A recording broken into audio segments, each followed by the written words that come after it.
Alright, back on the Ford. Gonna be fixing more of this fuel injection nightmare. Didn't realize this thing had as many wiring bugs in it as we thought. Of course, you don't know until you lift the intake up to see what you're actually dealing with. Somehow they also cobbled up the fan clutch, or called the EVIC, electronic viscous fan clutch control. That's all messed up too. We just, for the life of us, cannot figure out why they started chewing up wires they just had no business. It doesn't look like rodent damage. It's definitely human caused. So it's one of those things. We're going to get this straightened out and then put the intake back together, and hopefully by the end of this video tonight this thing will be running and purring like a kitten, and then we can get on to the last problem it has, which is a cooling system issue. We know they've worked on it because the radiator hose is backwards. Yeah. Somehow ENG doesn't mean RAD, and RAD didn't mean engine, but they flipped that. So that's where we're at tonight.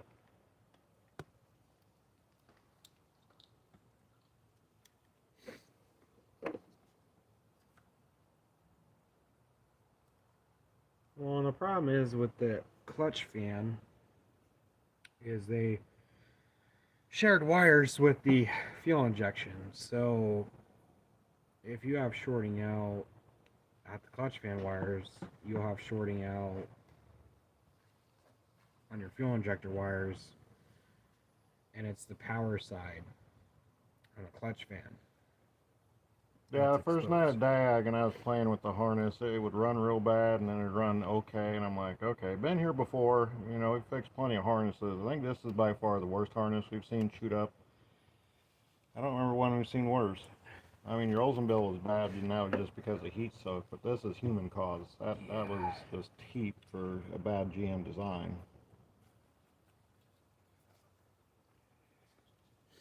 This is something else, I can tell you. Well, yeah, it's one thing to have like one connector go bad, but there is no way that they lost the entire driver's bank. They probably read somewhere that these things have harness issues, which, you know, the wiring is adequate. I'd like to see it a little bit thicker, but it seems like the newer vehicles, they are getting smaller with their wires. Yeah. His Suburban, his wires are really thin. It's fine. Send it. It'll last 200,000 miles, and I'll have to buy a new car. That's how they get you in the dealership. Sign away $100,000 notes.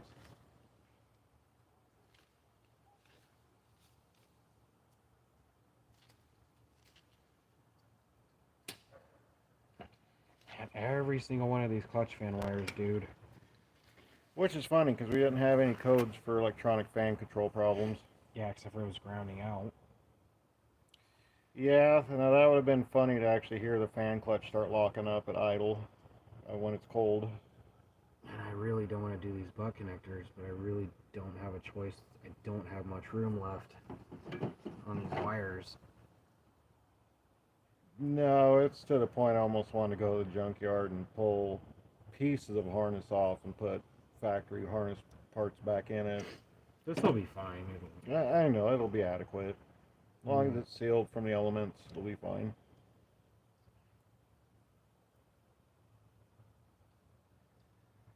But yeah, you get an auction vehicle.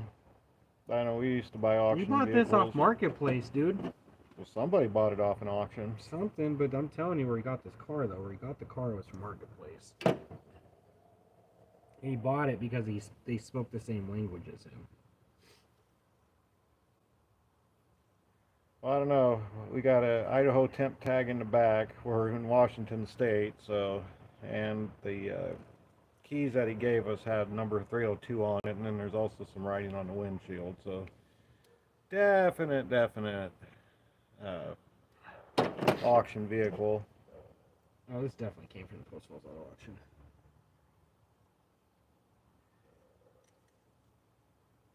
So what probably happened is it got traded in. Dealership's like, yeah, we don't want to soak any money in it. Which is funny, because everything else is clean. I would be interested to do a Carfax on it and find this thing's probably been in an accident.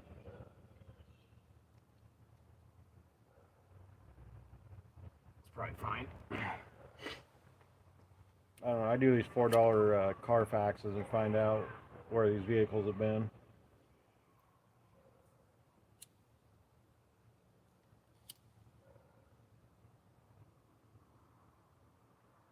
Like I found my truck was from Las Vegas, Nevada. Okay, well that's a long way from home. Yeah, this wire's not chewed up or cut.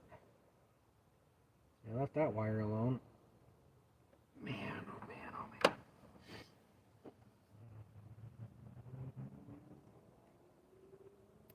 Yeah, I should do the $4 Carfax. Let's see, all I need is the VIN number.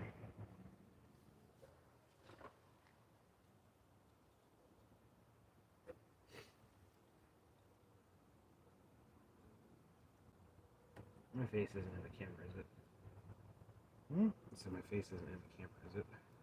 Yeah. It is. Can you make it not so?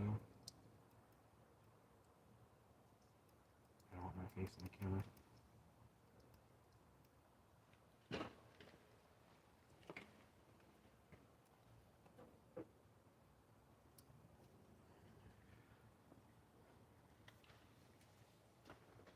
If I'm on camera, I'll sue you.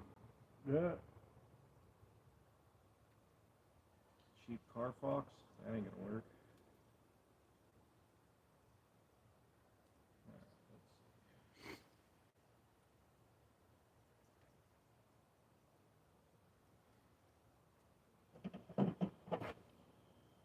It'd be nice to hear this thing start up and not have any issues. Well, that's why they bring them up to us. You know, we're into disaster repair.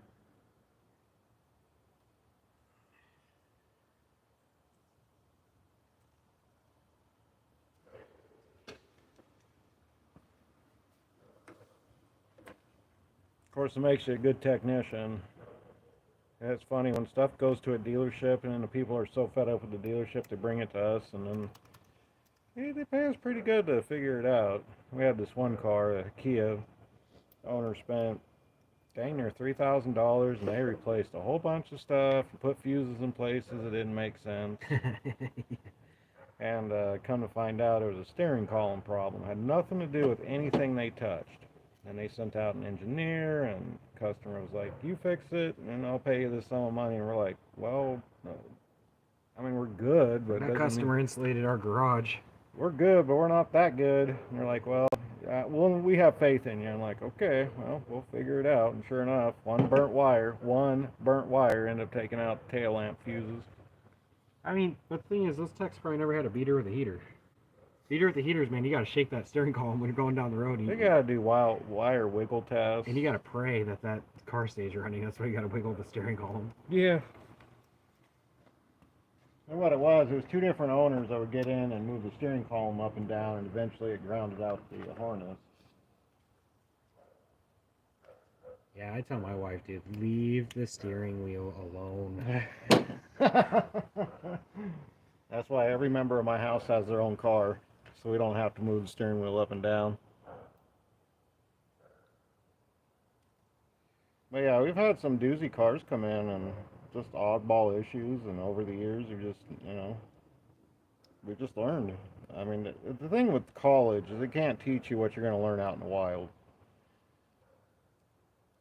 That's funny. You're funny. I'm serious. Some of the worst techs I've ever had do work were the ones that were so-called, quote, college taught. And the ones I've had do the best work were crackheads.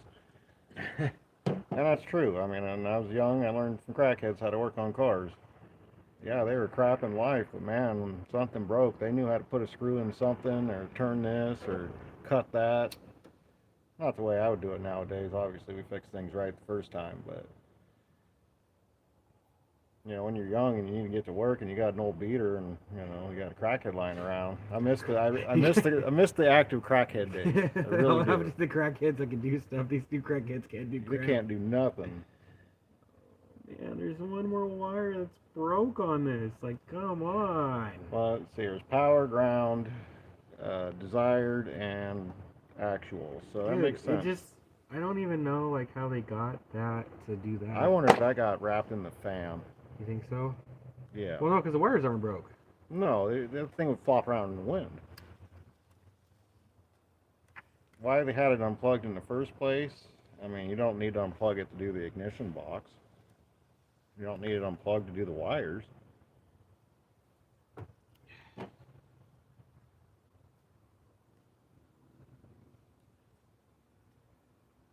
I have just enough meat to get a crimp on here. Oh, Yeah, I hate to see how much Ford wants for that harness. Just for one of the fuel injector connectors was like $70. That's our cost. Yeah, I'm not doing that. That's one injector tip. I'm not doing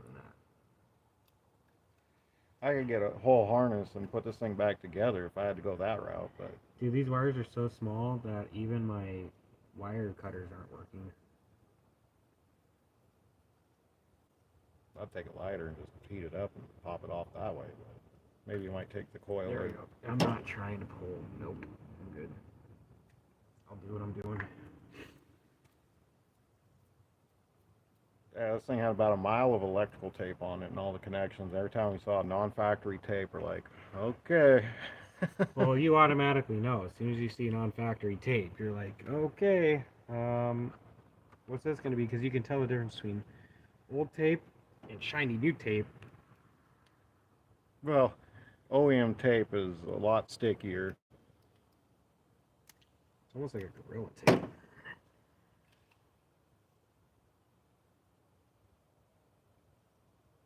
Oh, man, I just absolutely hate doing this. I do not like doing crimps. I like doing solder, but there's just not enough meat to solder. No, even if you did the little twisty log method, no. Nope, no, I don't. I barely have enough meat to do what I'm doing. No, I know, that's what I'm saying. If it was a little bit longer or the problem was a little bit farther back, I'd solder that thing all day long. That doesn't matter right there if that's soldered or not. It won't change impedance.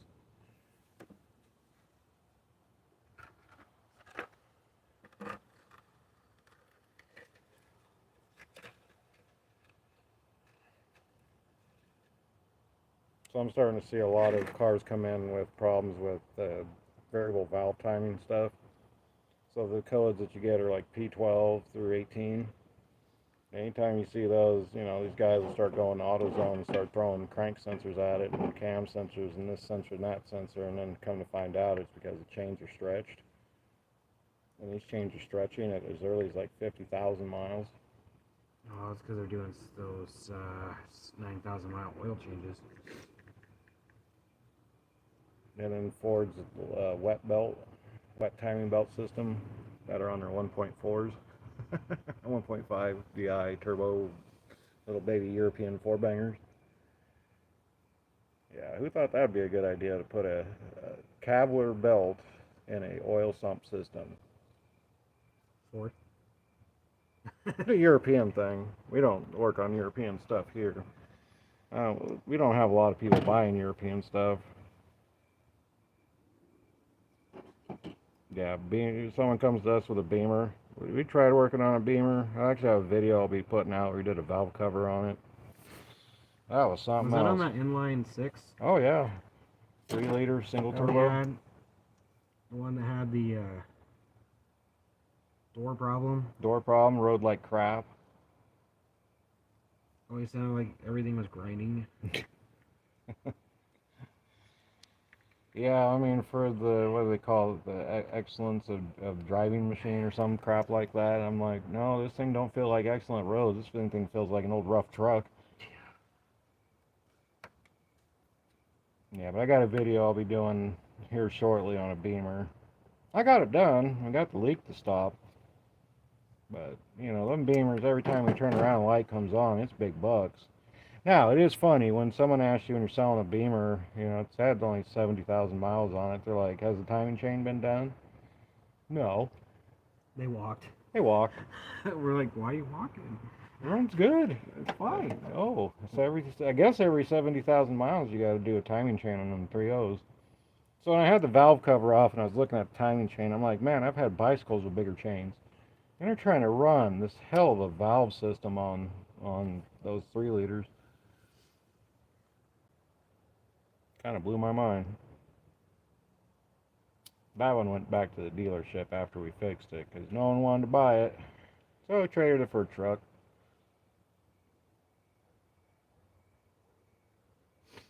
Yeah, I'm not a fan of Beamers. My wife got to drive this four-banger Beamer with twin turbos, and she's like, "Man, if I had this thing, I'd probably die because it was stupid fast for being what it was." Oh no! Well, good thing I always do a pull test. Yeah, we get a code for a fan. I know where we're going with that. At least we don't have to pull the intake to fix that. I just want to fix it while the intake's out of my way. No, I hear you. Worst case, I just have to get a plug from eBay. Won't stop it from running. It'll just give us a code. That's what I'm trying to avoid. Well, on the last episode we did, we got all the codes out, so we had no codes. Everything was communicating, throttle body was working, all the injectors were firing, had no misfires. This thing actually sounded pretty good. I was kind of surprised for the kind of abuse this thing's been through. We know the cooling system's been hacked to pieces because when we get into the cooling system, we'll show you some things that are definitely wrong here.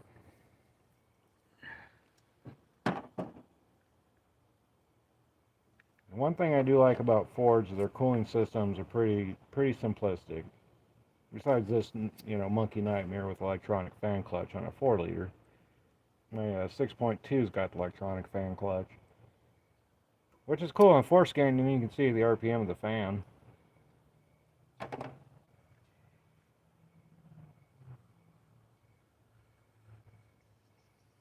All right, where we're kind of at right now. I need some tape, electrical tape. There should be some on a bench over there, so I need to tape all these. Hold that thought. No, because I need to tape this harness up, and I need to throw wire loom on all these wires.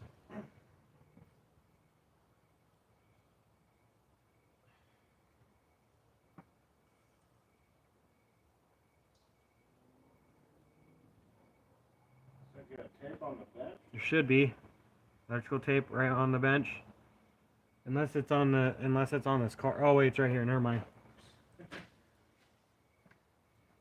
Yeah, I need to come over here and help you get organized. Build you a bench, like we did in the other shop. So yeah, we have 2 shops now. So one thing nice about Kevin's shop, it's big enough to do big truck repairs. Especially with these trucks, I mean, it's like they put Miracle-Gro on them.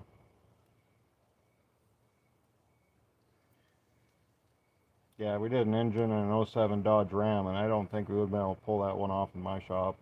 Probably not. I don't have the height, I don't have the depth. I could barely get my 95 Chevy in there. Alright, we can plug this back in now. Okay. So basically I'm just gonna run tape up these, and throw some wire loom. The wire loom boxes are on my ghetto shelf where you see the gas cans. I should have some cardboard boxes there, or wire loom.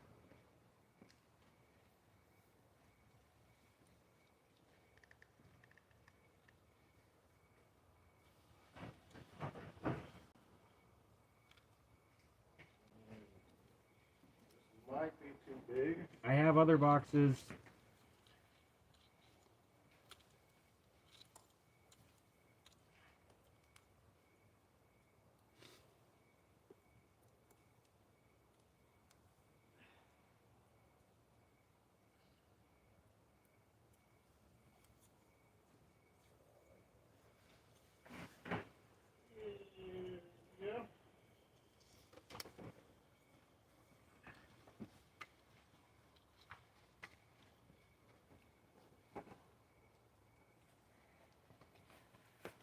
Yeah, when you do this for a living, you gotta have boxes of loom just lying around, because it doesn't matter if we got stuff coming in, that loom seems to always disintegrate.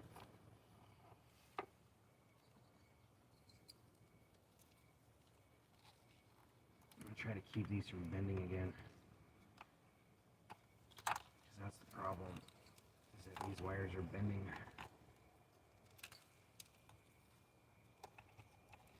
Well, maybe that's where they got on Reddit or, Facebook group, and they said, just replace all your injector ends. That'll fix it. Right.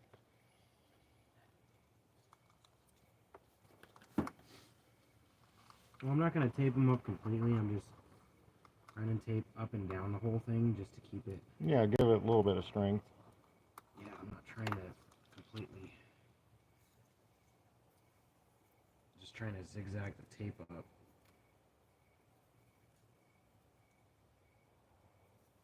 Well, that's the thing. When the engine shut off, you got all that heat soak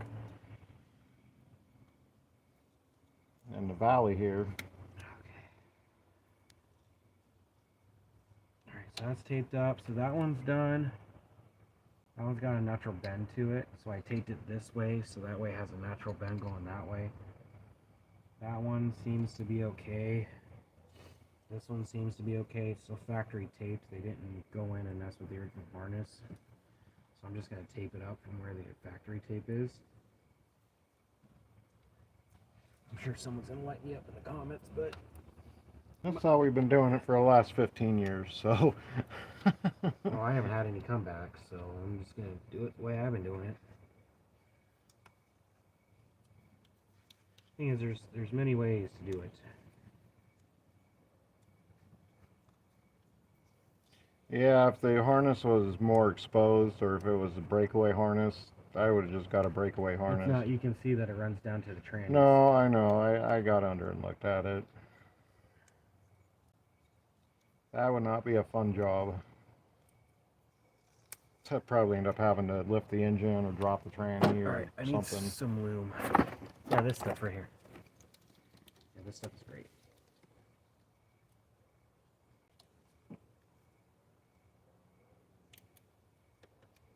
Well, I'll need a vacuum out the ports one more time too. Yeah, let's grab that before that ends up somewhere. I mean, I got it cleaned, ready to go when we put those inserts in, or sleeves. I would still vacuum one more time. Well, no, you can always, always, always. This is courtesy of the AutoZone. Yeah. Do I These give you wires? free loom? No, I had to pay for it, but they had it. Ah.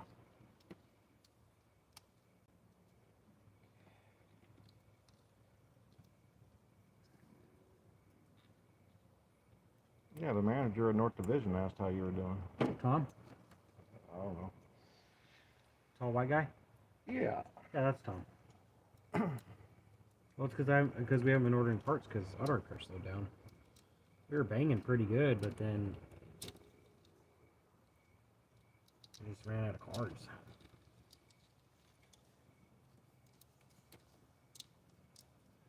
No, that's how it goes. There's ebbs and flows. Just wait till we get our first cold snap and then all the cooling systems that made it through summer. Dude, that's the weird thing this year. I haven't got any calls on any cooling systems, and I'm just like, Well, yeah, we've repaired a lot of our friends' cooling systems in the last couple of years, so that's a good thing. Not when you need money. Well, not when you need money, of course, but I'm saying our repair work.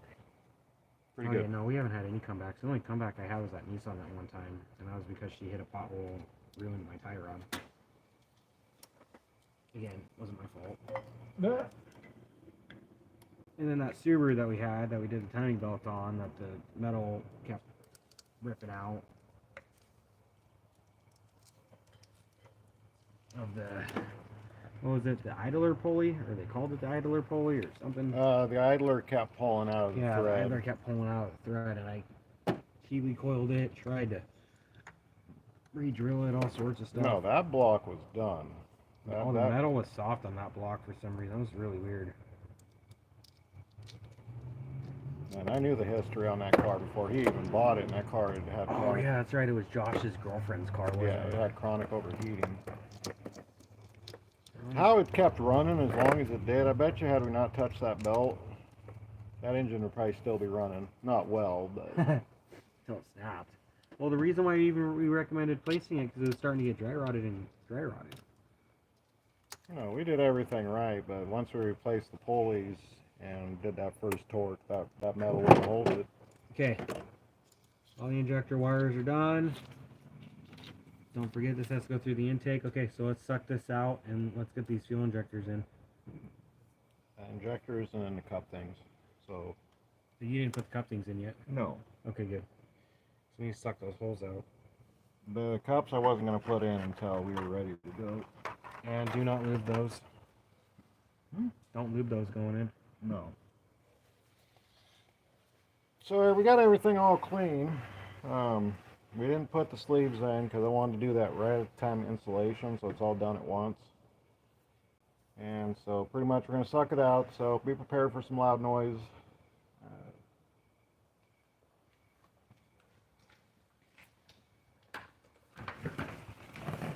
We can move the boxes of loom. I don't think I need to loom anything else. Nope. We'll get those off the hood.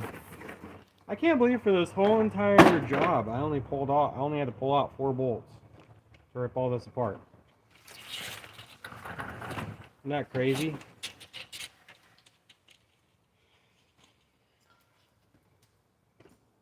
Okay, one quick suck and away we go.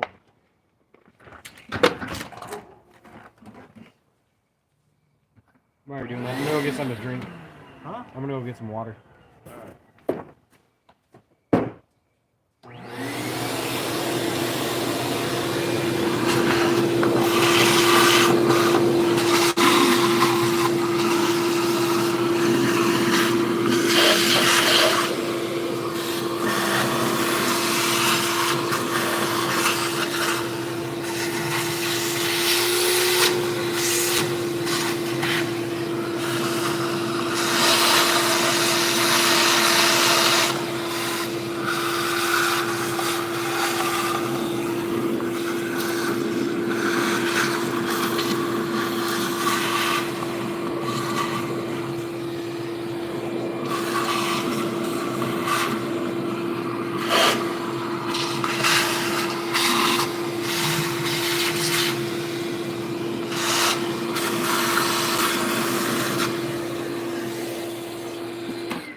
Alright, we'll give it a quick wipe with some brake cleaner.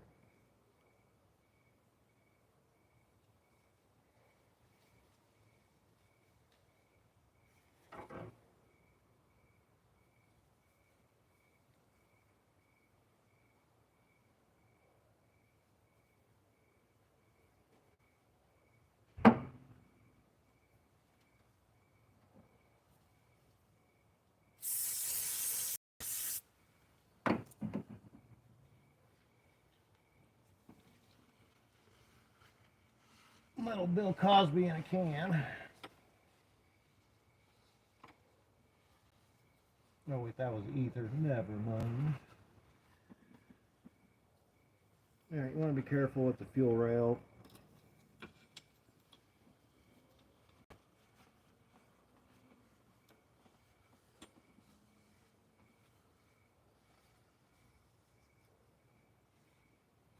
Okay. Now, just kind of show you what these injector sleeves look like. So here's a bag of them from AutoZone. And they just simply push in.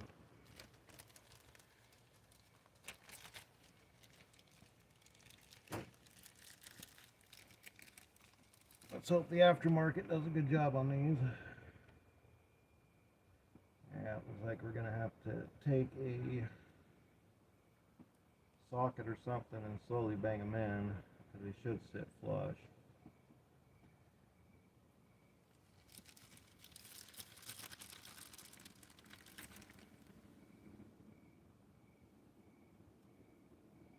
Yeah, they're gonna have to be persuaded in.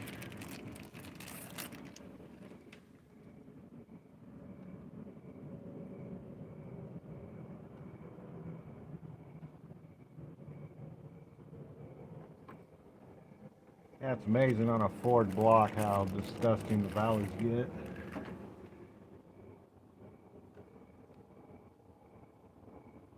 Alright, let me go figure out how I'm going to tap those in.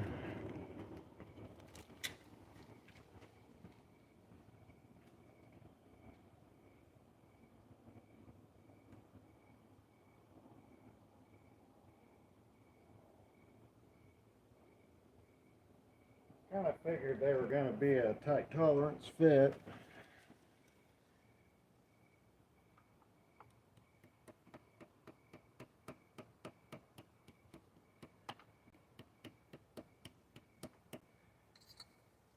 That's not gonna work.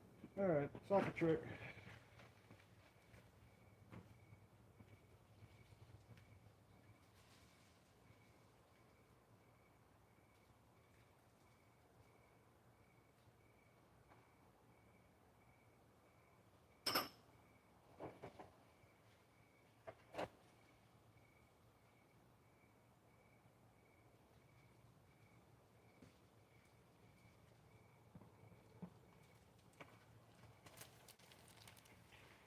Yeah, I can say I'm not really impressed with the sleeves on this.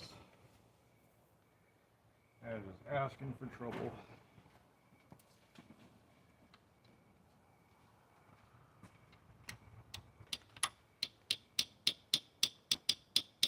And make sure you put them in upside right. Oh, yeah, I know. I figured that.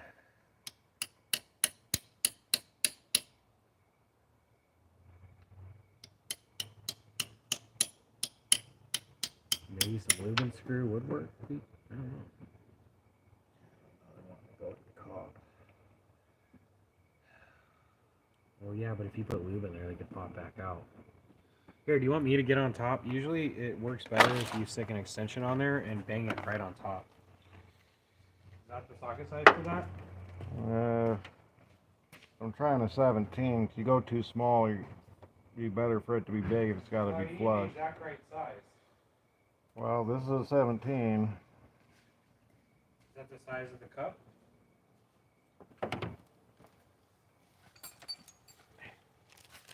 I don't know if this is an idea, but what about heating up the metal? No. Dude, we've had gas down there. It's a good way to get a fire. Oh, we're fine. I think people in Canada do much worse. We're not Canadian, eh? Okay. Okay, give me the socket.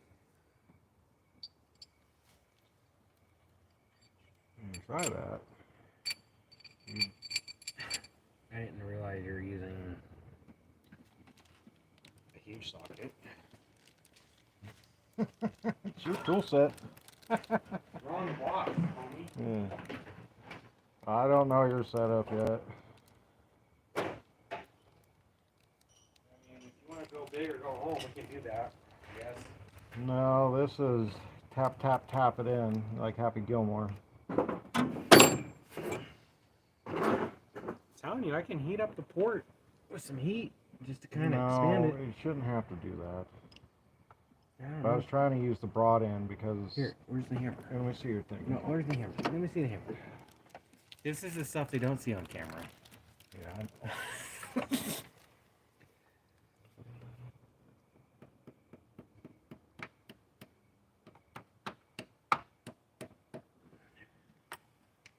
Yeah, I was gonna say if you flip the socket, invert it, let me show you something. I see it. Yeah. I'm not like fully confident that the intake is completely cleaned off there, bud. What are you talking about? And I need a smaller socket. It's not a 17.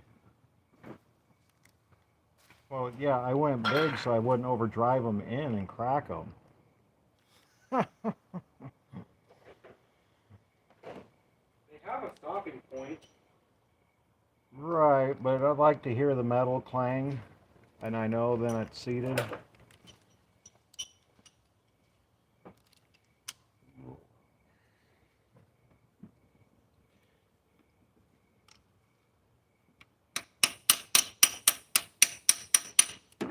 Say if you invert the socket, I know. that way you have a broader base on your bottom. Oh, I won't let you do that. No, what I will do is this. Oh, I'm sure Ford probably has some special tool for this. Yeah, so Ford has a Rotunda. Yeah, Rotunda is Ford's specialty tool group.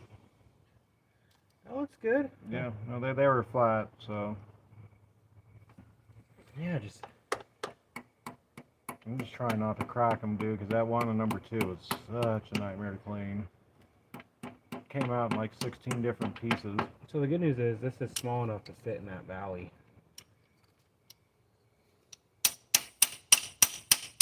Yeah, Ford, this was a bad idea. Don't do this again. Yeah, this is something else, man. There is no reason Where's why the cup for the back? no reason why they had to do this.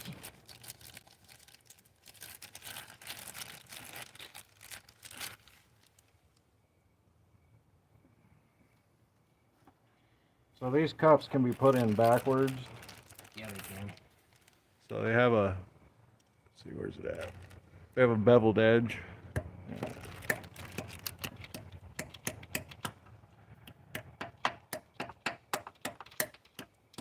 Yeah. Let's see if we can try this again. Take two. They have a beveled edge. So you can put it upside down wrong and then your injector won't actually fit inside the cup.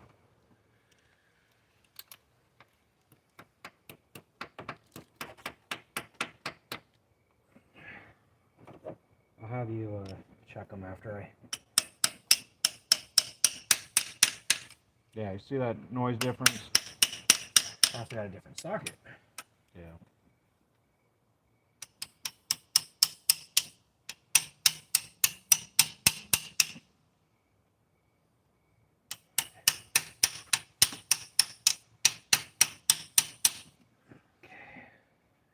That last one's gonna be a little interesting to exactly give it to me. I think I'm gonna hit that with the Scotch-Brite, man. Hit what? You got some dirt built up right here. Yeah, that's because the intake has ridges. Right. And so my 3M Scotch-Brite will level that out. Yeah, I didn't do that because I didn't want crap going down the hole, dude. Well, let's just stick. Honestly, I wouldn't worry about it. Because Are you sure these are flat when we pulled them out? Yes. Okay. They're gonna bottom out in the cup. Well, I think this is just for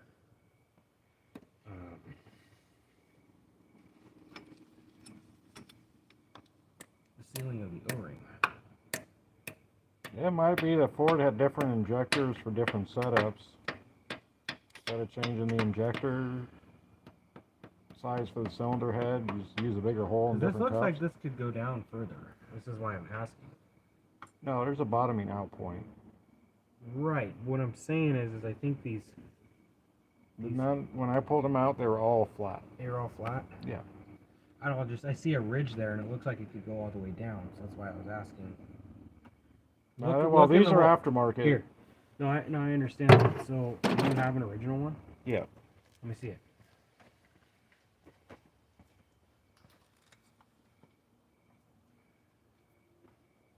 They're stuck on the injectors. Just leave it on the injector. That's all I want to see.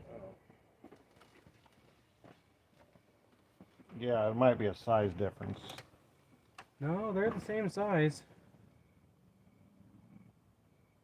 When I pulled them out, I just had to take a screwdriver. I'll tell you what. They're smacked in. You go ahead and inspect it. You'll look in the valley and see that it could go further down.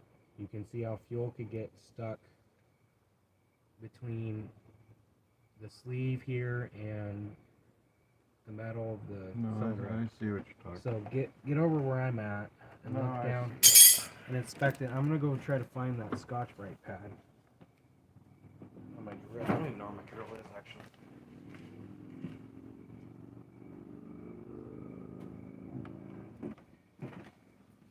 Yeah, I don't know. They weren't fun to pull up, but they were so full of dirt, I couldn't even tell.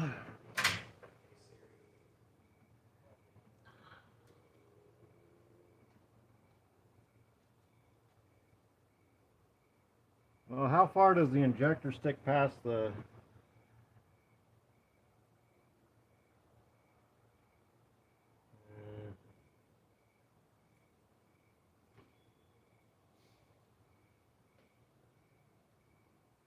Yeah, I don't know. You would need a smaller socket. Let you do one, you got to do them all.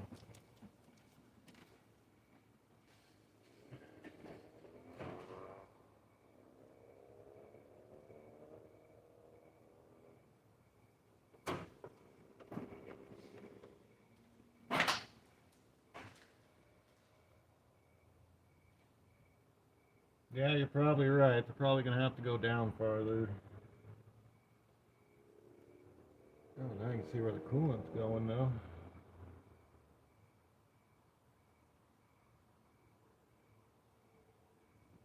They did not seal their block good.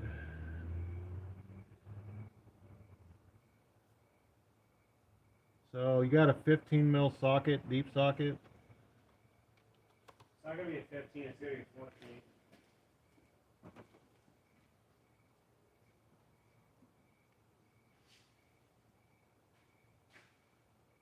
Because I mean, I was able to get in there with a screwdriver and pop them up. So I just don't know if they should go down further, but that's all I'm saying.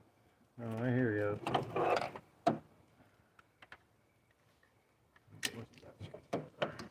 I wasn't the one to pull them out, so I can't tell you. Well, that's the thing. They were so full of oil and crud, I didn't even think to look at it.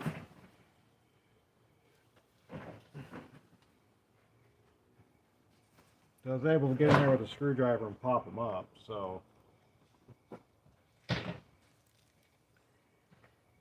Tech A says, Tech B says.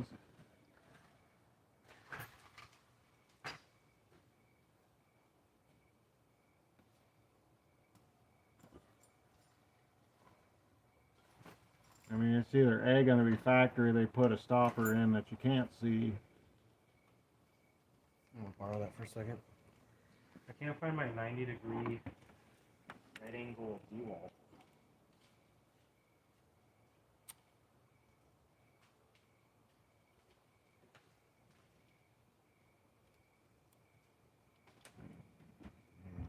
That's a tough one.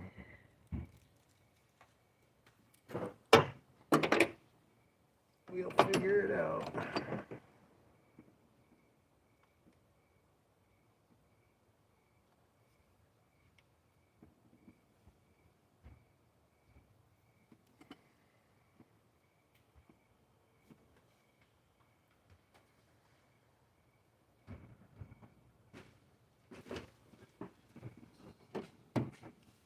Oh, and you know what?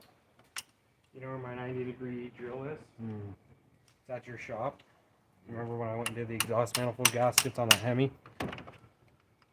I don't know if you should smack it more down, dude. Why don't we do this? Why don't we stick the injectors in? Because that the injector rail sat all the way down to the metal. Yeah, you see how it's just barely down below the ridge. Yeah, but it could go further down than that. Well, there might actually be a stopper there. Because if you look at these injectors, the tips go past that. That's what I'm saying. I think that has to go down. That's why I'm saying stick one rail in and see if the bracket here touches the cylinder head. What do you want? It's live.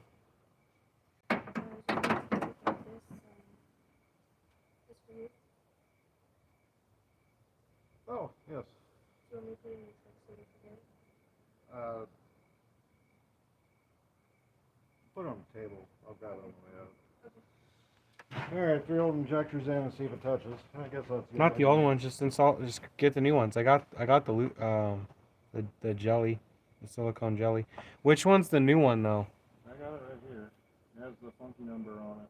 The rest of these don't. It doesn't have the blue ring on it. Where is the jelly at? So here's one that we installed for our test. Well, you have to at least install 2 of them because the rail has to sit evenly. Right. Oh, you want me to install it? I'll open up the lube and screw and I'll do it. No, it's fine. I'll put a glove on. Man, everybody thinks that everything's like everybody on YouTube thinks everything's a 5-minute repair. When you run into problems.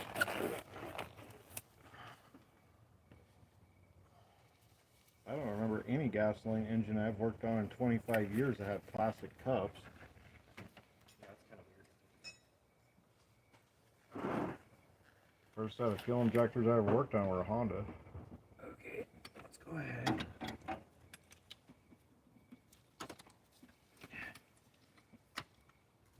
And your coolant leak is this block right here. Oh, I know. I know what's leaking. These things are notorious for leaking right there. I want to get this wire set off though, because I don't want that affecting. Okay. Give me an injector.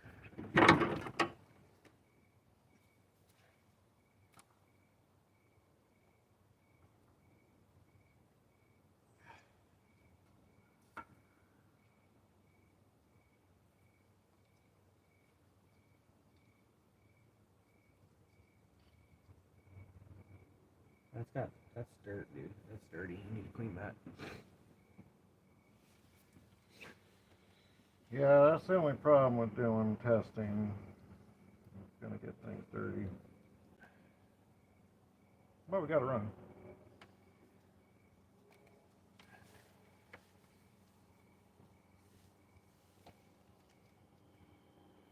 Okay, so what we're using is we're actually using it's called plumber's jelly, but it's silicone based, and it doesn't dry out. I need another injector, dude. This silicone jelly doesn't dry out O-rings, and it's petroleum safe. You can go to any hardware store, it's silicone grease. Go. So to figure out this cup depth issue, we're gonna install it and see if the rails fit. Rails fit, and then we're good. If the rail pops up higher than it should, then we know we got to drive them down a little farther. I know I put a screwdriver in them and pulled them up, so there had to be some room to do that. No special rotunda tools here. No. I don't even think we own one Ford specialty tool. We don't. I know we got Dodge specialty tools, which Okay, is Miller. so look at Yeah. that. This is pushed all the way down. Look how Yeah. much gap I got. Yeah, so those cups need to go all the way down. Yeah, well, it was dirty when I was pulling them up. No, so, I know it, but at least, yeah. See, Yeah.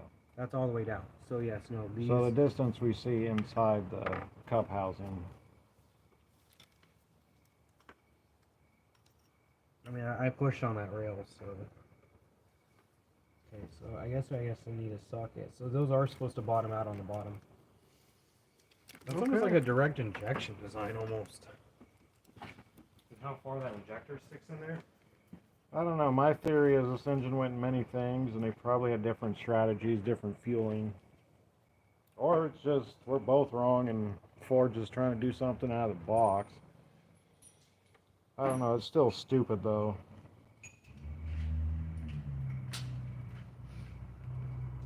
Like we've had modern fuel injection since what, late 80s. Yeah. No one. Like I have never seen an injector cup for now. Diesel makes sense, but they're usually copper. They are copper. Gasoline, not so much.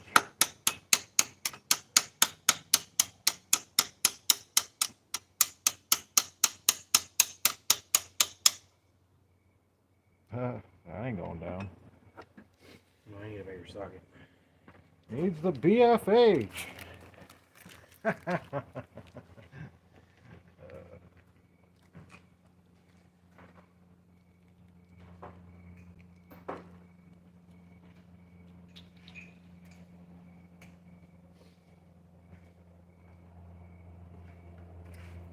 Any comments or anything? Yeah, not much.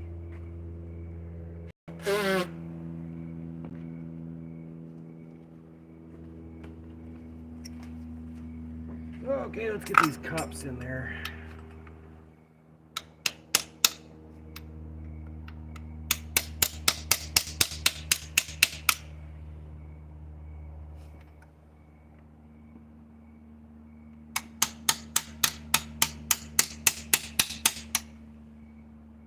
That ain't happening. Okay. Well, now we gotta figure out how to get these cups. The funny thing is, they weren't hard to come out. I might have to use the standard size socket. Something that's just a little bit smaller than this.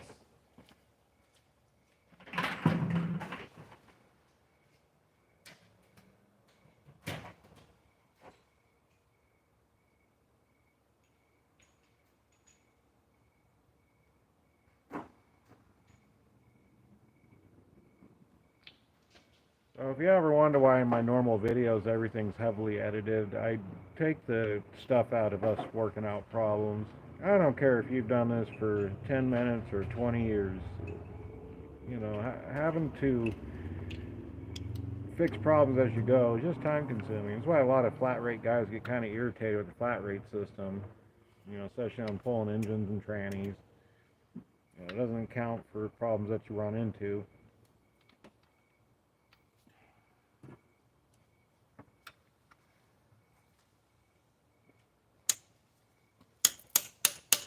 There we go. Yep, hear that magical hollow sound.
All right, so what I'm doing is I'm taking a 9/16 socket with an extension, and I'm putting it right over the cup and banging the cup down.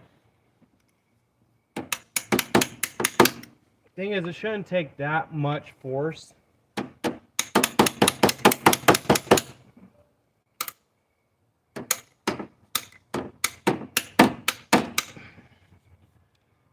The cup should be even. Every single one should be about the same depth down.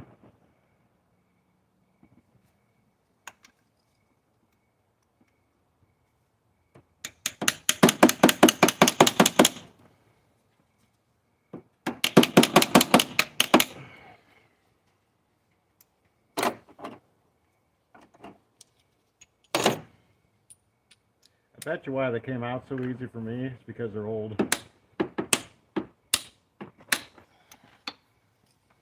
They probably shrunk.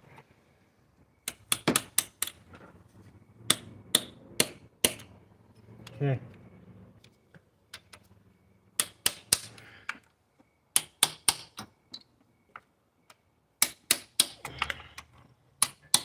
Okay, now let's do our injector test fist. Our injector test fit.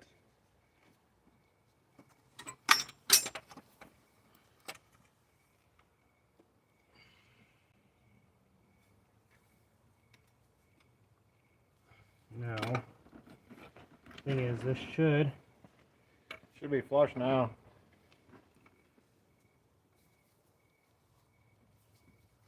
Yep. We are flush.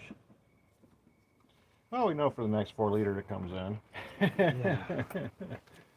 I don't know that we're going to be working on a bunch of these, but for all the horror stories I've read about, besides the timing chain, everything else has been pretty straightforward.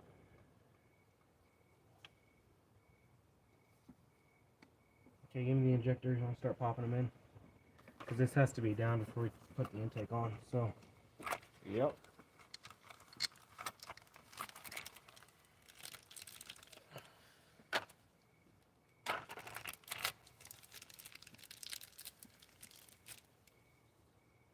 Can we do a key on test on this before we put the intake on? Yeah, he'll just set a bunch of codes. Okay. I can clear them.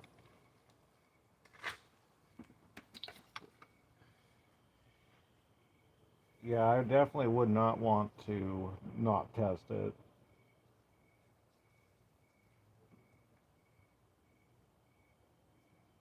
I mean, they're new parts, but it doesn't mean anything. I'm not saying I don't trust these TRQ injectors, but I'm saying I don't trust these TRQ injectors. No, the only thing TRQ I used was coils for a Ford R62, and it wasn't too bad.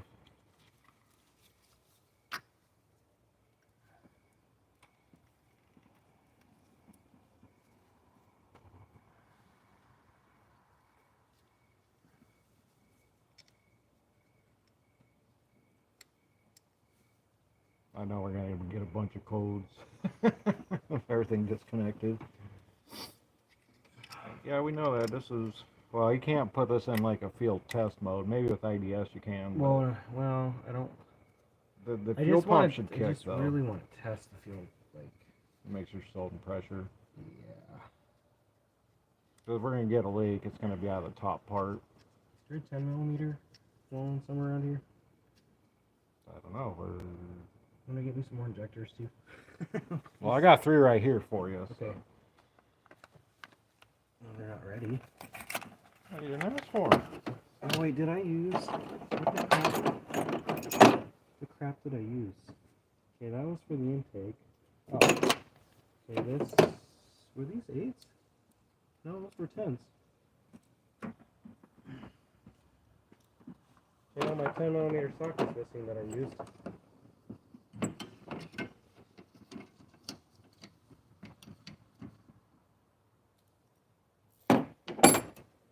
Great. I'll take these back so we don't need these anymore. So yeah, I'll show you the difference between what we pulled out.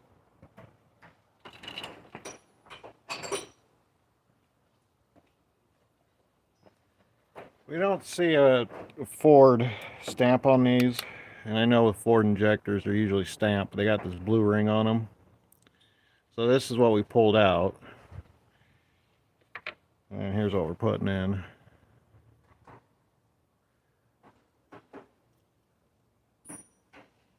And that part number is like FIA 60310 1223.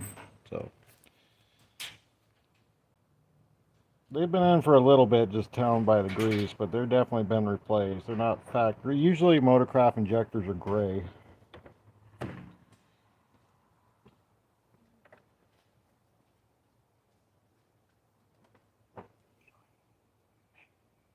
I'll see you in a minute.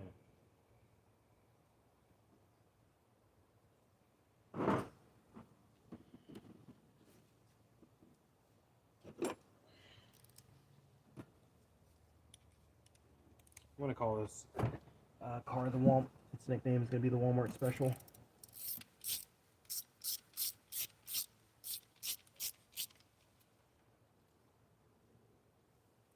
It's definitely special. If we can get it running, it'll be a good car. It's only 142,000 miles on it. Should I stick Loctite on these bolts? No.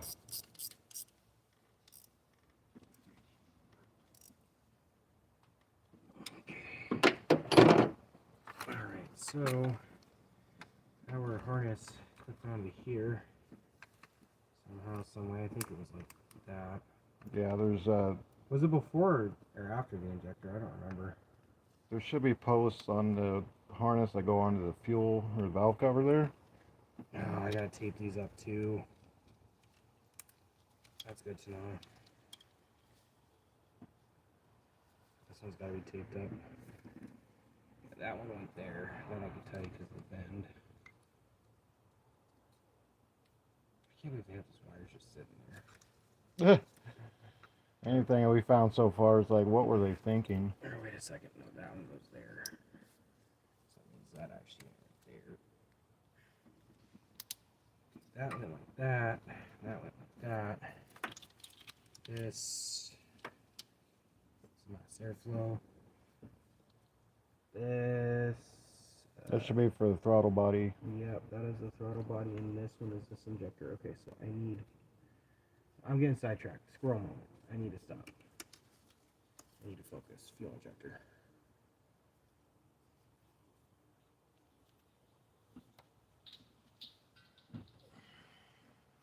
One thing at a time, Rabbit.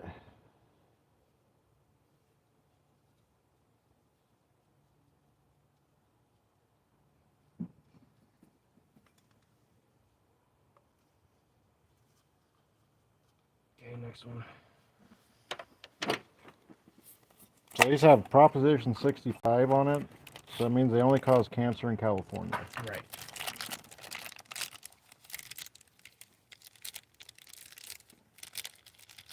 Cell phones cause cancer, and they sit in our pockets. At least so they say. 5G, baby.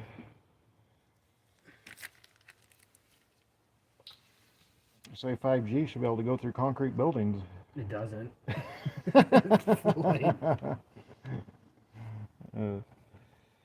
It don't. It sucks. My basement doesn't have service. I have to use Wi-Fi in the basement. Yep. My phone goes into LTE mode. I haven't seen that since I was a kid. I only see LTE mode when we're out fishing. It's not even LT mode, it's LTE. Yeah, so it's enhanced. Enhanced 4G, wannabe 5G. Dude, it really sucked, man. I like my my LG dual screen phone. That was the best phone I ever had. But you know what they did? It wasn't supported on network anymore because LG stopped making phones. And boy, was I upset. I was really upset because I think it was called the LG Dual something or another. It was like the LG version of the dual screen Samsung phone. Man, it was nice.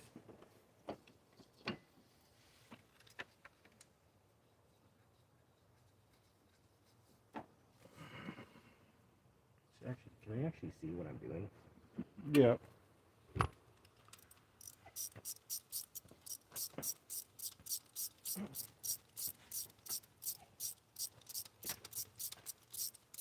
I mean, we're using a cell phone because my cameras, for some reason, they on live streaming software take it down to like 640 instead of 1080. So I'm gonna have to figure out a 4K solution if it's gonna get chopped like that. So 4K should equal 1080 on the render. So now we can get our fuel injectors plugged back in.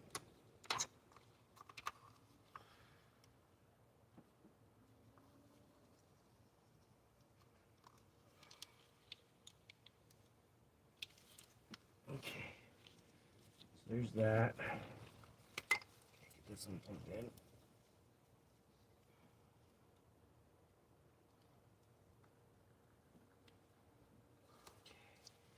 That one's plugged in. I'm making it to where they have an air gap too, and they're bending over. So instead of bending at the harness, Yeah, it's an easy loop.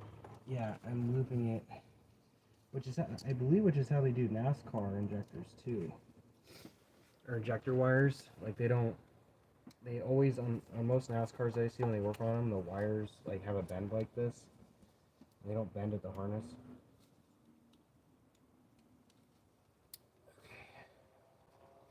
As you can see, I've got my loops, my loop, which is so much better than the way they had it, man. Okay, the fuel pressure regulator's plugged in. Vacuum line can't go in until the intake is in. We just got to make sure that when you stick the intake on, this vacuum line goes back on. Okay, so if I do a key on test, I should get a code for EGR, MAF, and the throttle body, which is fine. I'll clear that before we start it, but I need to plug the battery in and do a key test. Yeah, are the keys in it right now? No, I have the keys. Oh, okay. So if you're ready, are we safe for me to plug in? Hold on, let me do this real quick. Well, yeah, get the injector. I so want the get it. injectors plugged in to complete the circuit. Yeah, I don't need an injector fault. We'll be back to 201. Well, I don't want to fry any drivers. Yeah.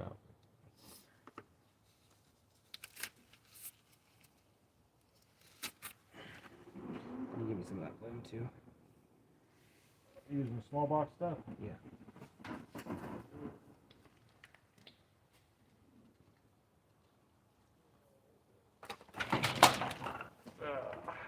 Throwing crap around.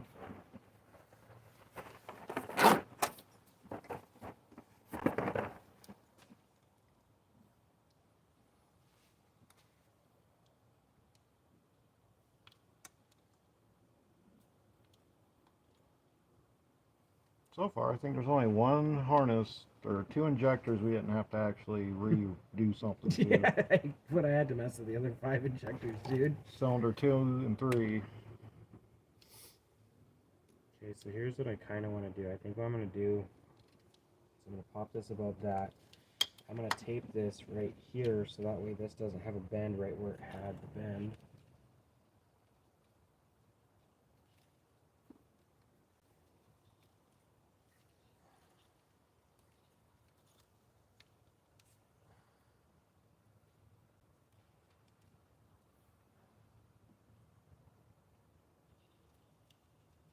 I was trying to think what was the worst car we've had in that we had to do a bunch of repair work. Was that Oldsmobile? That 88 that we had on the channel, the white one, the 95. Man, did we fight with that car. Got problems with the steering column, wire bundle, the fuel injection control We had to module. rip the seats out because there was some wiring underneath the seat that was causing the engine to misfire or something like that. I remember because I remember because I have, Oh, the window module. The well, windows. it wasn't just that, but we had to rip the seats out, pull the carpet up. Like I got pictures of that thing being gutted. Yeah. We had the timing chain. We had to do it because the cover was leaking. Whoever got that car got a really good deal. And that guy kind of screwed us on the price too. Yeah. Okay, I need room. No, I mean the good thing is it went to a military guy, so Wasn't he leaving or something? Or was he was taking that car down to Vegas.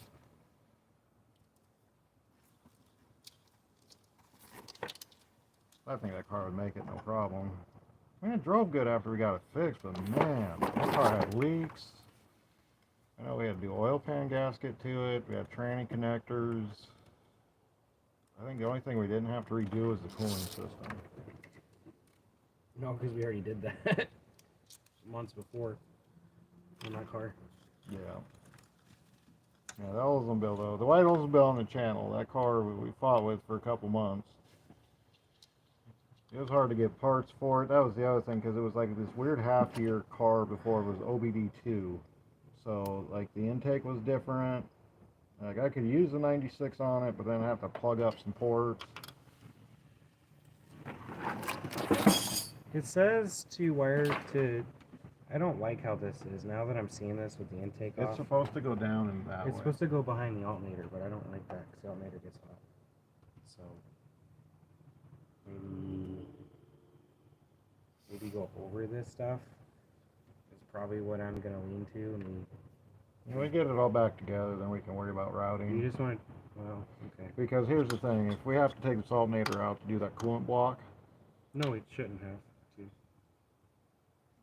I replaced it on Dan's. I replaced his without taking out the alternator. But I want to replace that lower hose though, so I might have to come out. I would just replace every hose on here.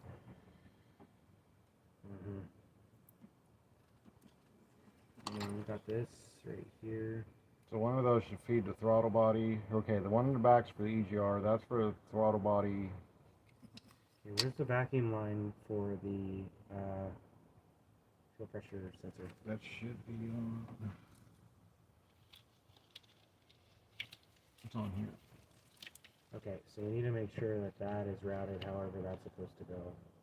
Yeah, because it feeds up through the intake like this. Yeah, so you need to get that on now then.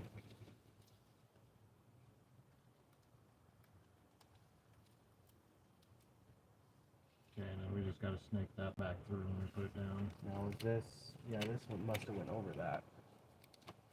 Like that. Yeah, because then the EGR plugs, sits the right map and the here, EGR okay. come in the back. Okay, so we'll set that like that. Alright, we can slam this intake on, I believe. We're going to do a key on test. Oh yeah, that's right. It's been a long day. Well, yeah, you ready for the battery? Huh? You ready for me to plug the battery in? Yeah, just slip it on real quick. No fires, no sparks. Okay, we're good there. Where the keys at? Keys down here.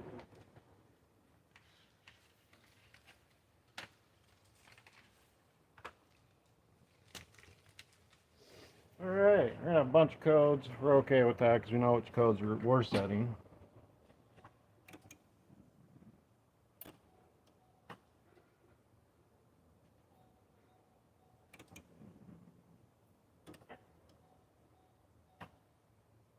From here we can actually hear the pump. And once you hear the pump start pulling down, you know you're up to full line pressure.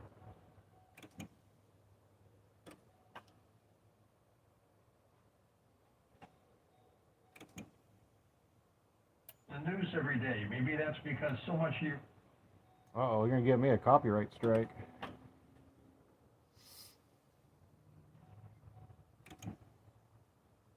Yeah, it's totally fine. So we're good. Alright, well, looks like the TRQ are quality injectors. We'll see. We'll see. Yeah. All right. Okay, ready for this cleaned intake? Yeah. Alright. Let me wipe the surface down with some brake cleaner real quick. I already did. I'll do it again. I want to do this job twice.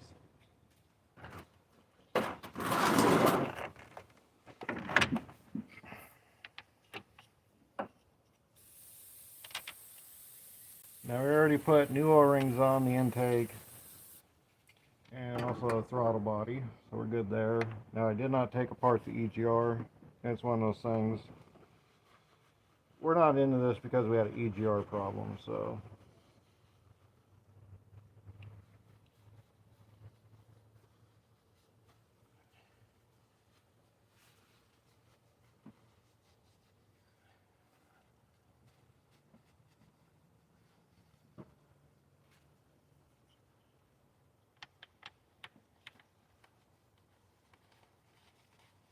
Okay.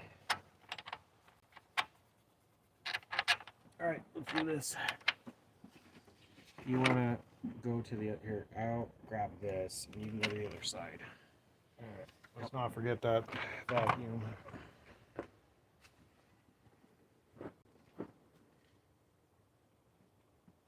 You got the back end? No, I'll worry about that. You pick up the intake.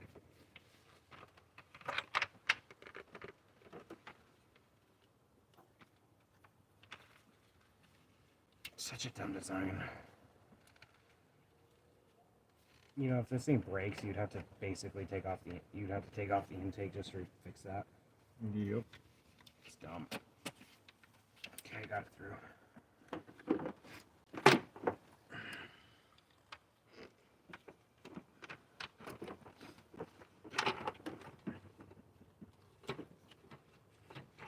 What's the issue? You gotta roll under the cow. We are.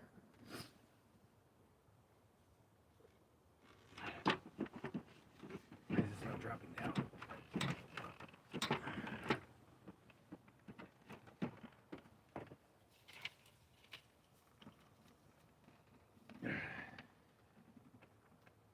I don't know if it's tight under that cow. Oh, wait. I think you have to kind of went at an angle, remember? Because you had to pull it up. There we go. There we go. Huh. Plug wire's getting stuck in there.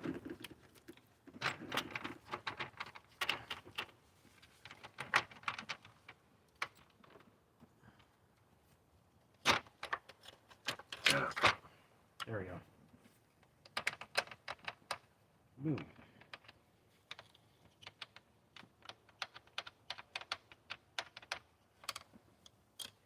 I want to plug things in before we get too far, because if there's something stuck underneath the intake.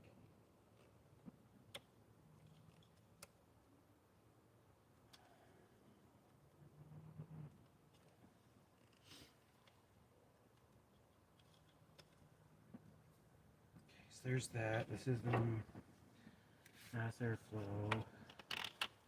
This went to where? Right here? Yep, just turn it. Okay, there's that. Okay, you got the vacuum behind. So this must have been. No. Wait, I got one that's sandwiched right here. So this must Okay, be that feeds that. for that. and then this one, okay, this one is for the throttle positioning sensor right here. Okay, and then where's my hose set for the map sensor? That's what I'm trying to find to make sure that. Oh, here we go. It's right here.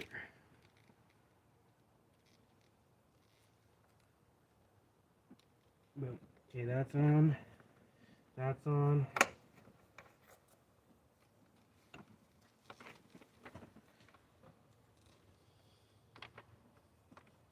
I want to get this screwed in.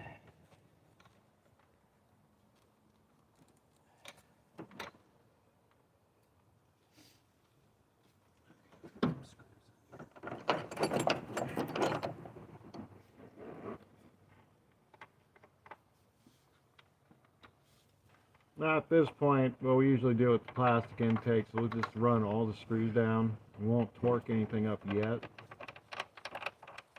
because there still might be a little twisty turdy. So like he's doing right there. They should, if they're where they're supposed to be, they'll be loose all the way down until you get to that first, well, I call it the stop, when you get to the stop point before torque.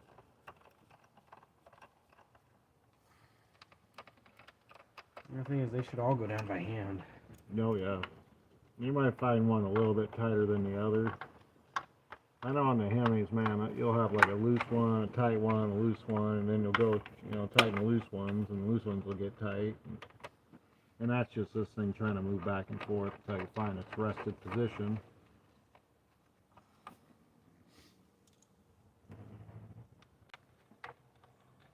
I'm not sure if I'm a fan of the Torex bolts there.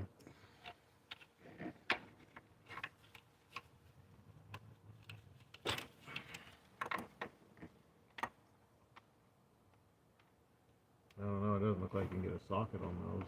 You can't. No.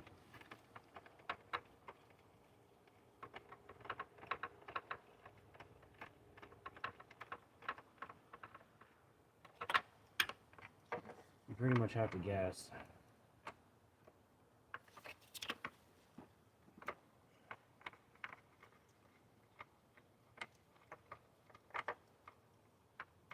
Yeah, I'm glad this isn't one of those tuned intakes. Don't get me wrong, it does make gobs of power when you got a tuned intake, but man, when there's a problem, this thing will fall flat on its face.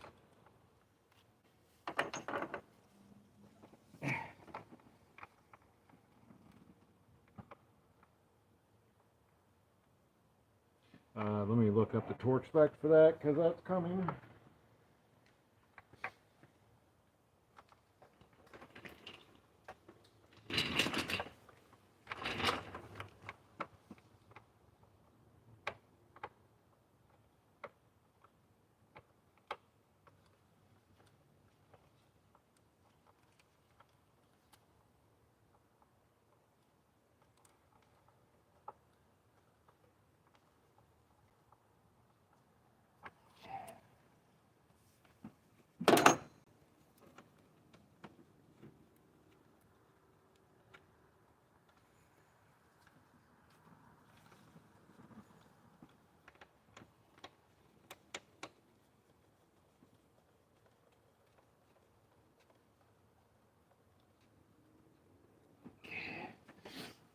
Alright, I'm ready for the torque.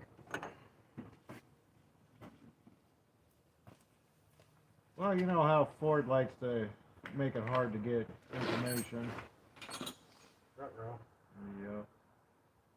No, rut row, I don't know what my instrument reader is.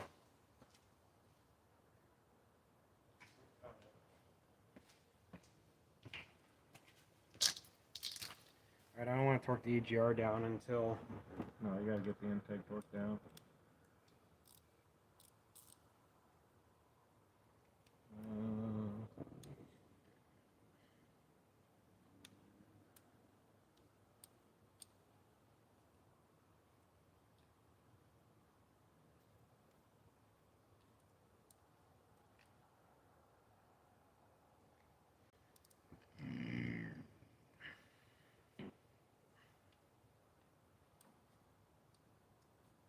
Well, the thing is, I can at least do a pass of 30.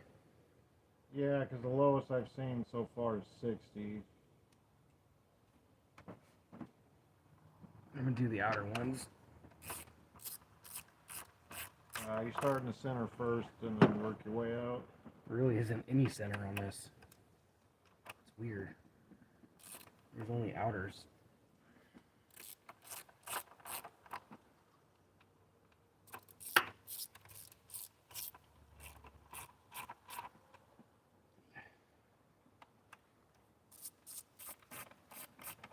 It says 9.58 foot-pounds, which is going to be 115 inch-pounds.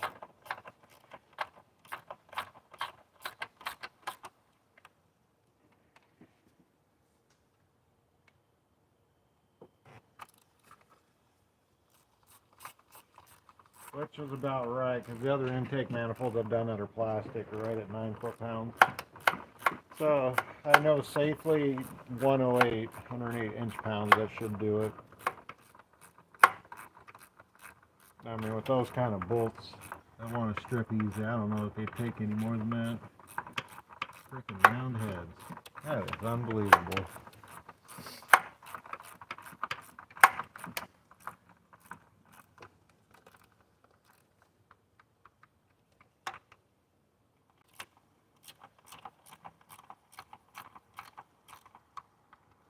I'm just doing a pre-torque right now. Yeah. That's your traditional in to out.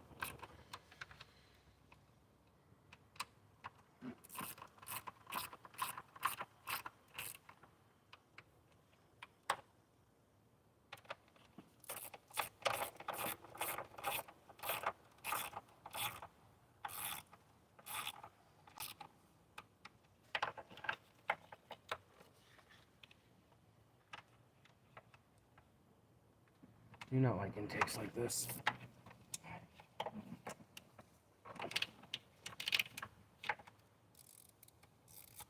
Yeah, it's funny. Ford started using the plastic on the Rangers, and the Ranger would get a misfire on the 4-banger 2.3s, and it just blow the intake to pieces.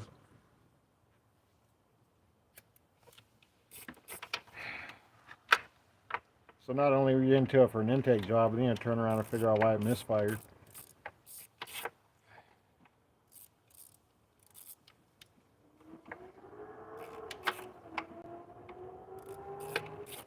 Well, I swear, every time I come over here, it's NASCAR.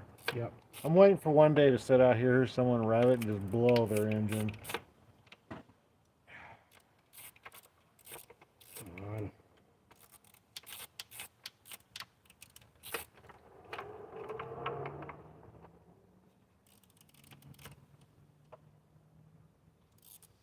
Evidently, that dude's not worried about gas mileage. Something. Come on. Oh, there we go.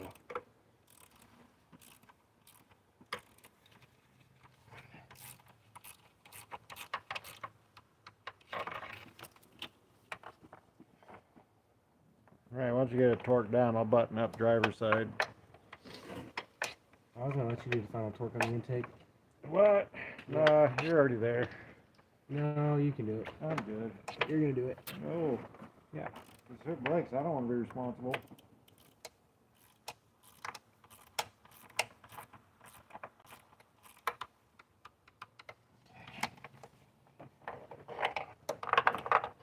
This one in the back is pure evil. Yeah. That's your light. Yeah.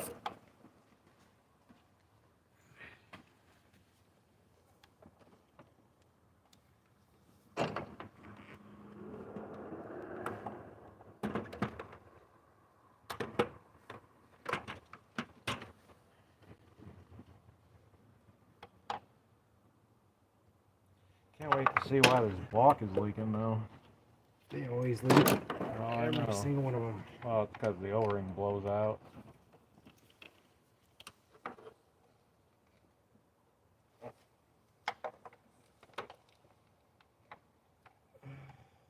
Yeah, you don't get to that leak, you'll take out that knock sensor.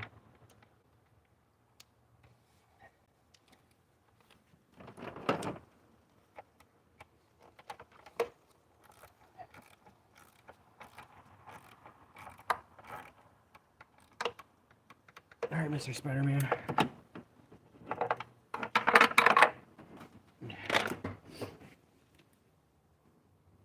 You're fine. Serious. I'm gonna go use the bathroom. Yeah, likely excuse.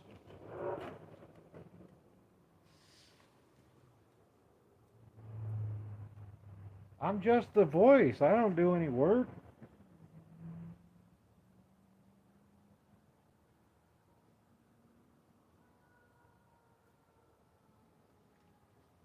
Just the camera guy. Don't tell anybody I can work on cars. Well, I guess if you gotta work on cars, let's work on cows.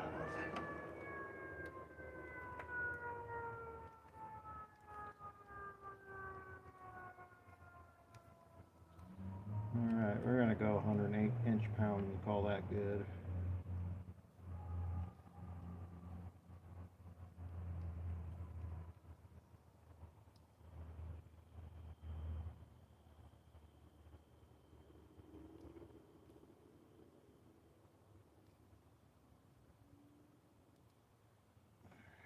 Here we go.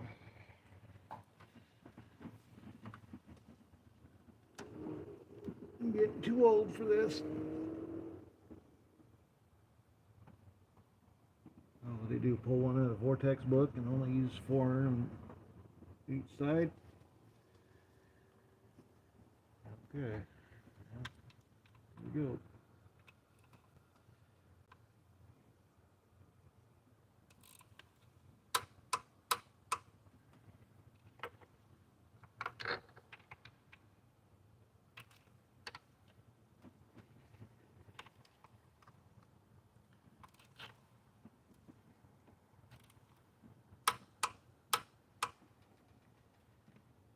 Two outers are done. I gotta find these magnet ones in the center here. You can't see.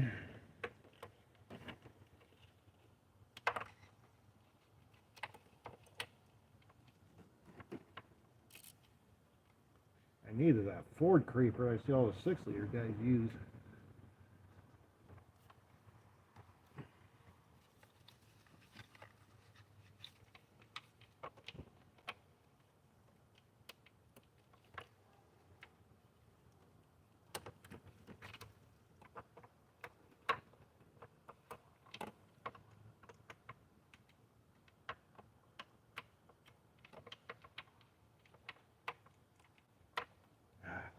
I wonder why he wanted me to finish it. You can't see it. Okay.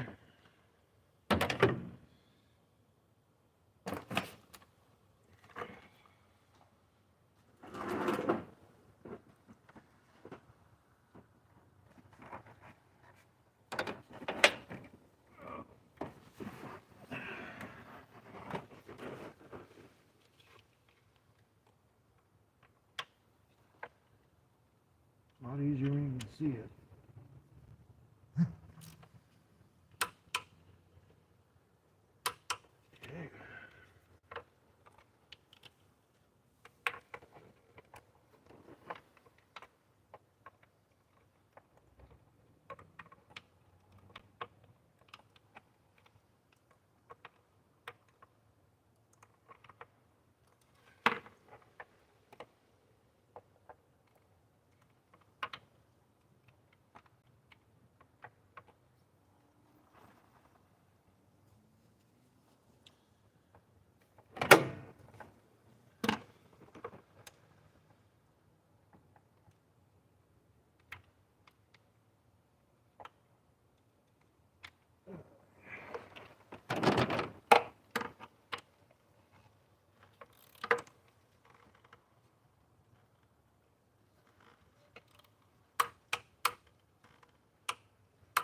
Okay, our inners are done. Now we can do our outers. We'll start from this back one.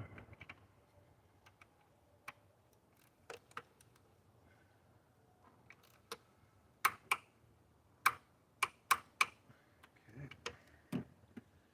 Front.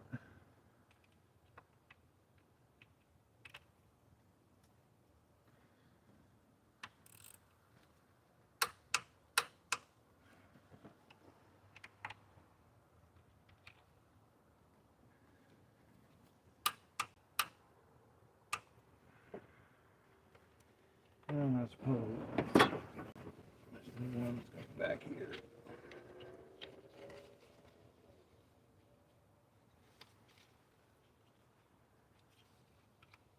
Yep, there it is. That one will be fun to get to.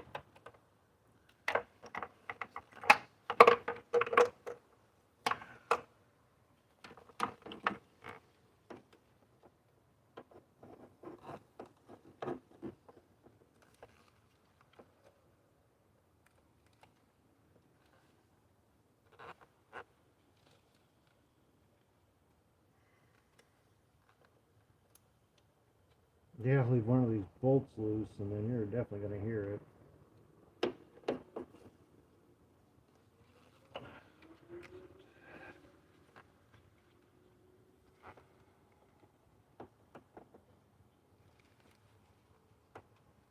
I can definitely see why Ford changed his design in '07.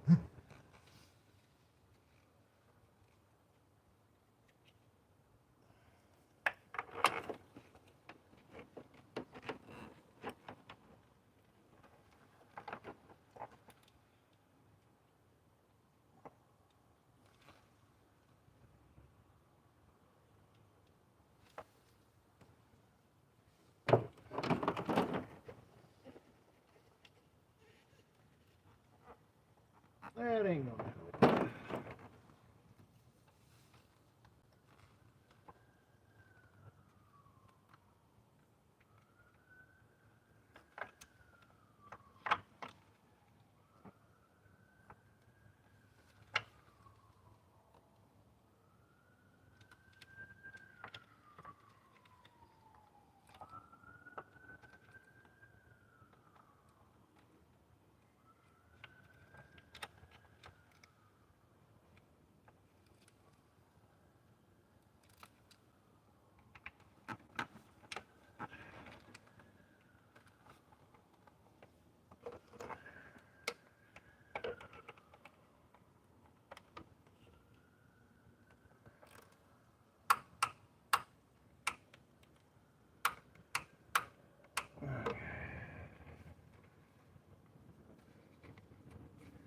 And just go around the world one more time to make sure.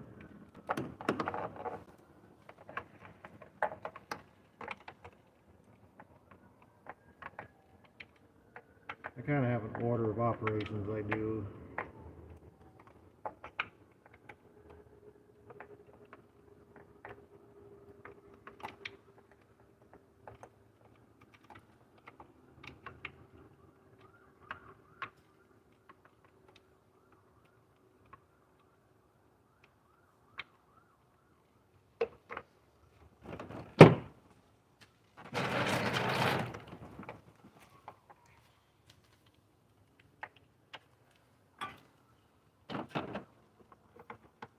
Yeah, imports like to hide their bolts too.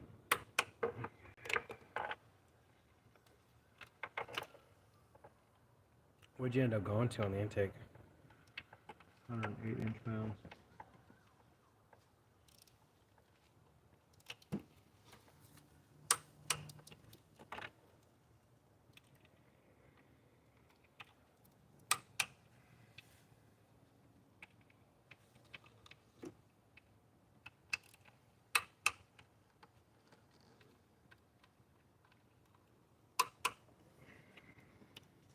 Well, I want to lube up that PCB plastic hard line Oh, and this one? on the hard line. Hard line. Yeah, this one back here Oh, yeah. needs a little lube. Just because that's a direct air leak. Okay, that wasn't fun, but done. I want those belly creepers.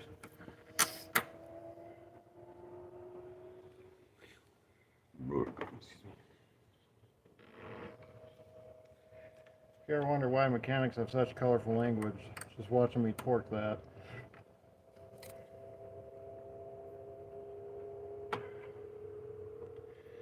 Yeah, I'm not sure if I like that clamp design there. Oh, it sucks. Yeah, I thought it coming out. I used a different pair of pliers than you did.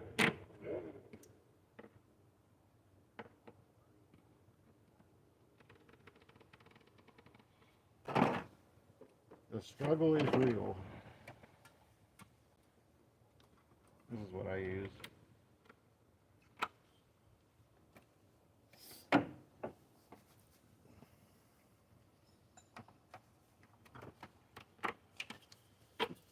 Really?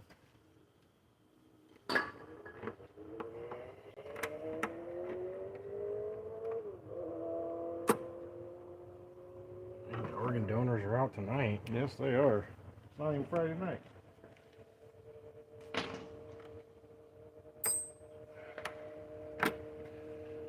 Alright, we're gonna have to hook this airbox up to start this thing. Yeah.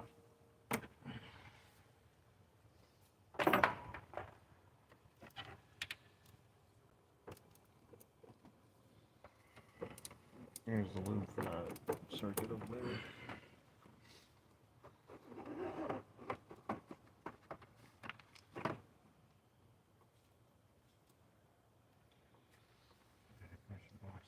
Yeah.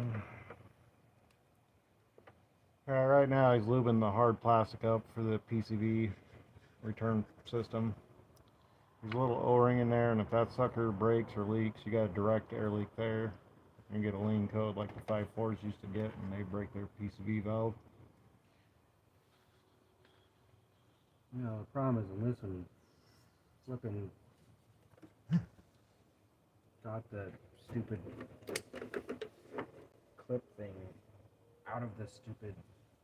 There we go. I don't even know how you managed to do that one, but you did. It's because it would roll over every time I tried to pop it. You just have ways of doing things. I don't even like. You way of doing things. I don't understand sometimes. Yep.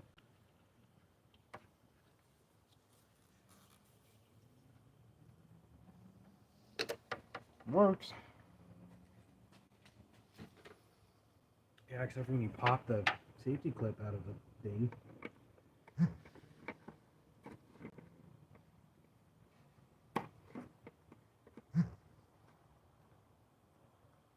That's where the safety clip was. It's not where it's supposed to sit. Well, that's how I found it. Okay. I'll just leave it then. As long as it doesn't pull off.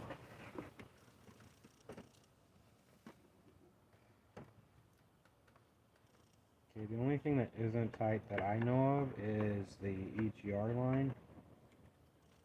Is it pulling off? Uh-huh. Yeah, it's because you... Stop. Push off. Yeah, it's because you somehow got this out of... Oh, man, I hope you didn't break that. No, it ain't broke. It's really the O-ring. The O-rings popped out, dude.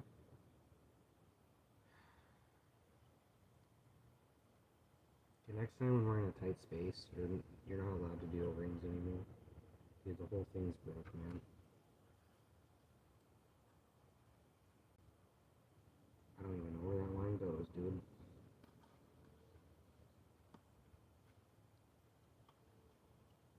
That sucks, dude. I'm literally, the O-rings, everything's popped out of this thing, man. Dude, all I did is hit the tab and pop back. That's the way it is on the 6.2s. It's the same thing. Well, next time you're in a tight space, you're struggling, just have me do it, because now we have an issue where the intake's on. I've got limited space, and all the O-rings popped out of that. And I don't know where this goes. Look at that. Those are the O-rings that's supposed to be inside there. It's supposed to be inside the hose. Yes. It's the capture part. Yes. And this plastic piece right here, too.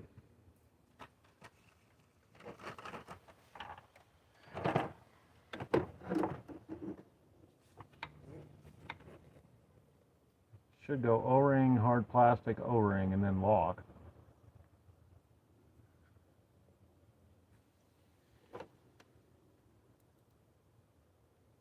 Because that's what the green thing is. The green thing's the keeper. I understand that. I'm going to see if I can fix this. Just hold the light. Okay, so I think it went the green O-ring first.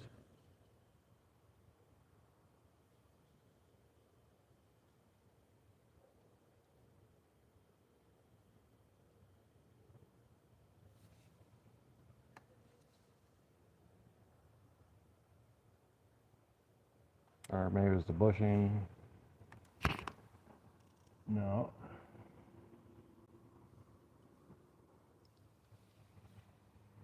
I need like a pick or something. I don't. Oh, man.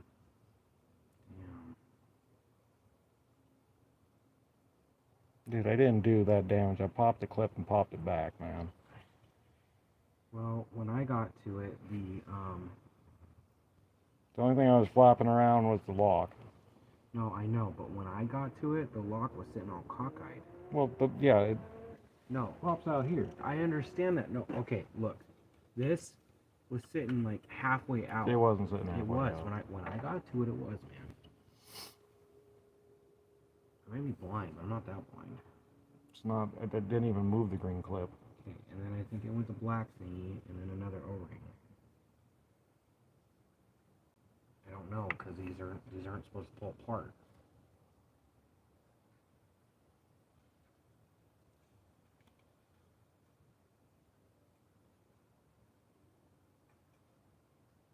I mean, anything after 06 has sealed locked PCV.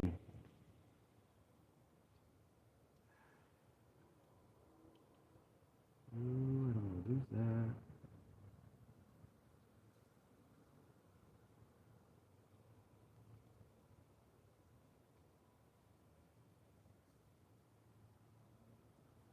Okay, and then I pulled the yellow one off.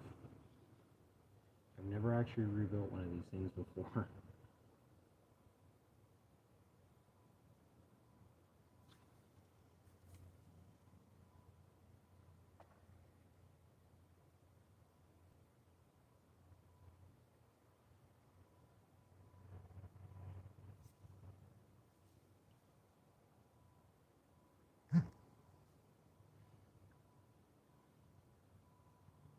I believe it sits like that, and then I think this thing goes in there somehow.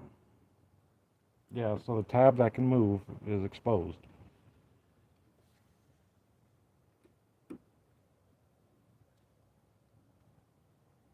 See, that's not sitting all the way in there.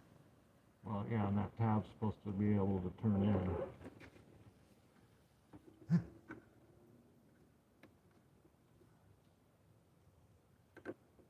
Yeah, see, that's how it's supposed to sit. Yeah, so when I was It's not- when I was unclipping it, I was pulling it back like. No, I understand that, but when I got to this green thing was sitting out.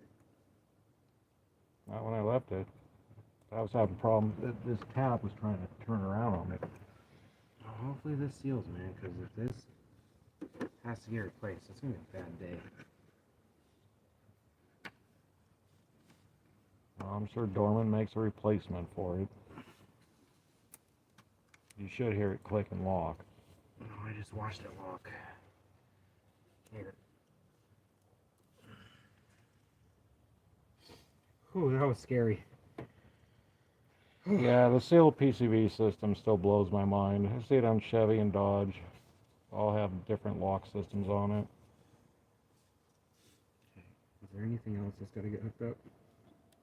Just the airbox for the mass. Oh, and the nut to the flare nut. Yeah, we'll have a big exhaust leak. And then for now with this, so we don't get an air leak, put that there where they had it. So that's not correct.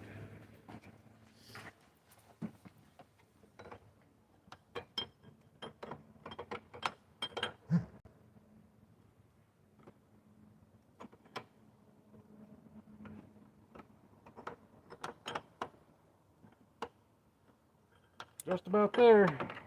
I'll go start setting up the forescan. You get the easy job. I didn't tear that part. I didn't tear that apart.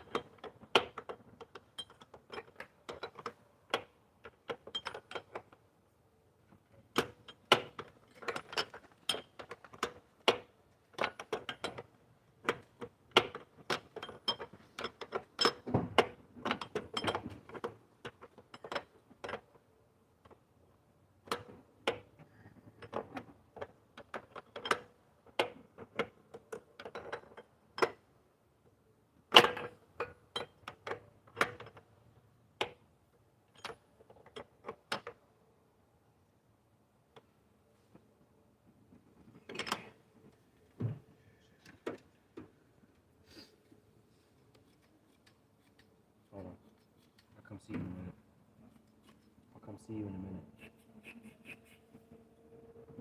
Okay, just give me a second.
Okay, as soon as we're ready to turn keys.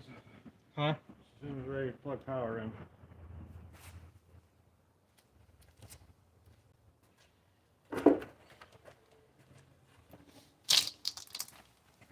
Yeah, I'm also gonna have to get new airbox clips because this thing didn't have them. I don't know where they went or if they're even there.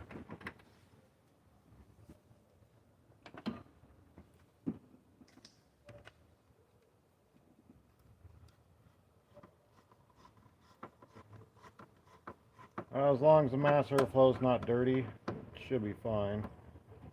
Sounds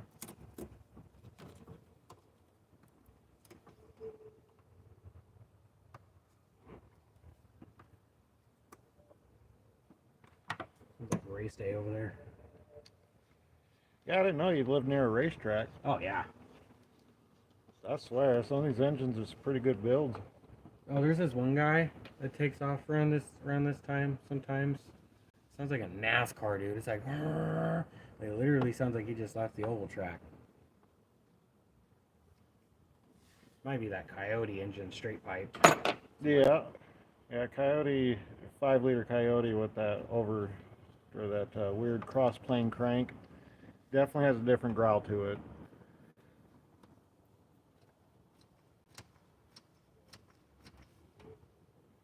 Yeah, I don't have the airbox clips to this. So, it's amazing after everything we fixed so far, the thing runs. That's why they bring it to us, disaster repair.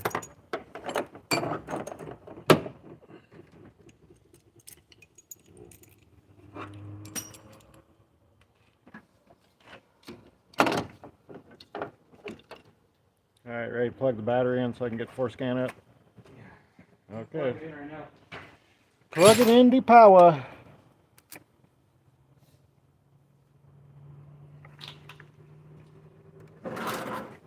Codes we'll have the PO1000 for sure. I shouldn't have any codes before it starts.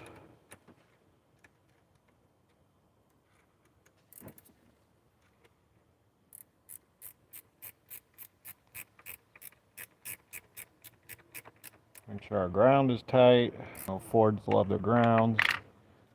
Okay, I don't move. Alright, give me a second off camera to get the force stand going. Got the keys? They're in there. Okay.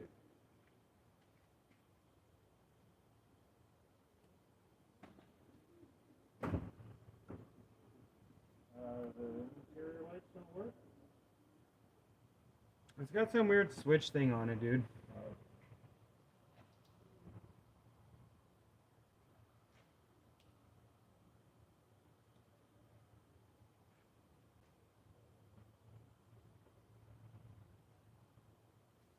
Where's the keys? Huh? Where are the keys? Probably not in the car, where they should be. Why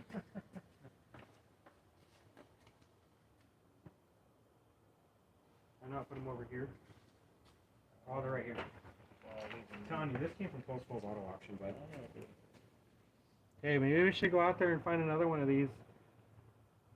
Since now we're experts. Yeah. Vest.com. Whenever making an investment. I turned that down the first time.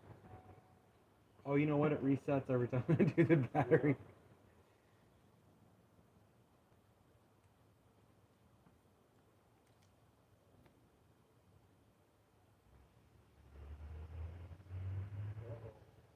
What?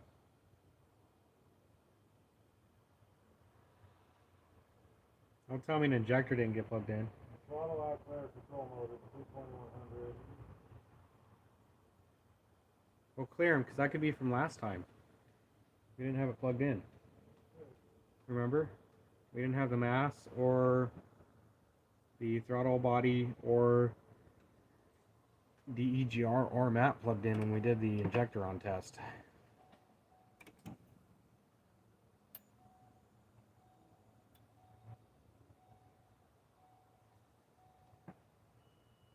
I'm surprised I remember that it being unplugged.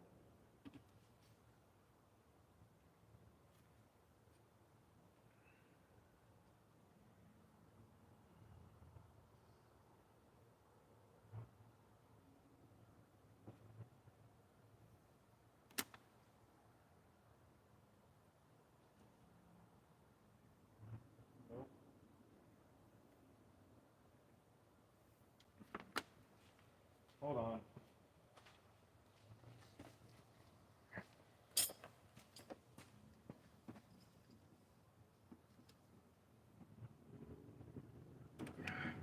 I'm probably going to have to replace this connector. Yeah, because it's coming up instant. Yeah, I know what it is. I'm going to have to replace this connector. Yep, we'll start next night. No, there is starting it. Just give me a second. Man, straight to the... No, it's not Well, going to if we start. need to find a harness. What? No. What is it with you wanting to replace this harness? No, finding that tip in. Shoot you. Take you out back and just shoot you with a BB gun. If I had it my way, all these Vulcan ones would have we had it factory your ends. way. We would have replaced this whole harness. No, not the whole harness. I would have got a harness and I would have stole all the tips on it. There. But this harness, this connector is broke, but it was already kind of broke before I got it, so. Let's try it now. Alright. This was kind of broken before I got to it, so I kind of just got it fixed enough to where you could start this thing, but I can't send it out. I'm not going to send it out like this. There we go. Now we're starting to hear the throttle body click.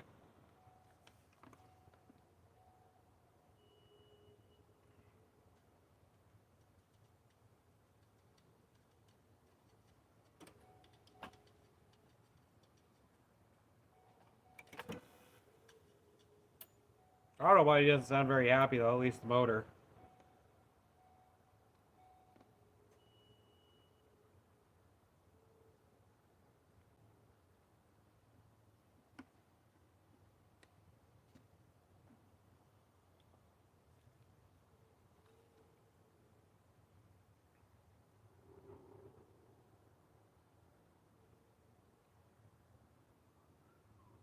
Nope. Still? Did you clear it? Yep. I'm hearing the throttle body click though.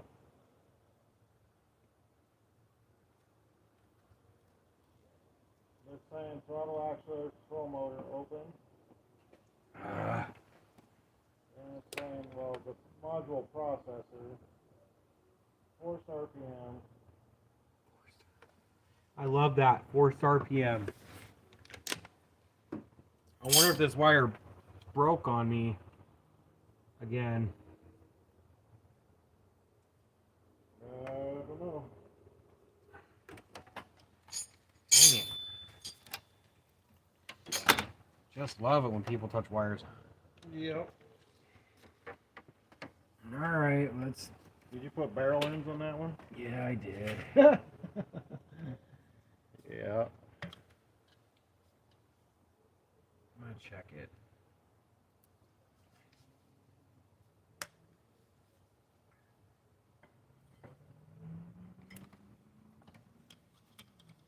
Because it could be that there's another break in this wire and I just didn't see it. is what I'm gonna lean towards.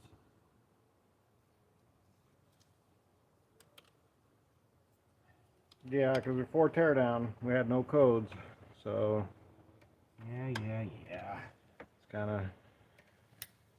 kind of a bum deal on that one. Open means that it's not even like. Well, it's like the same thing. It either has no connection and can't read the feedback, which is what that code says. So it commands a higher RPM, but that's like limp mode. When you try to give it gas, it's just idle. And not idle good, because when we had that code last time, this thing was starting doing this.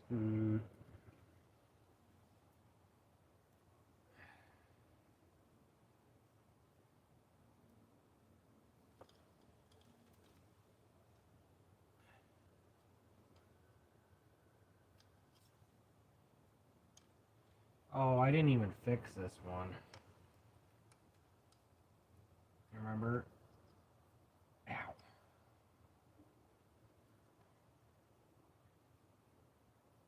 Remember that? I didn't even fix this one because we said we were going to replace it. Yep.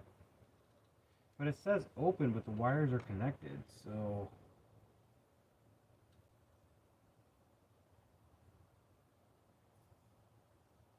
I'm not really sure what the issue is.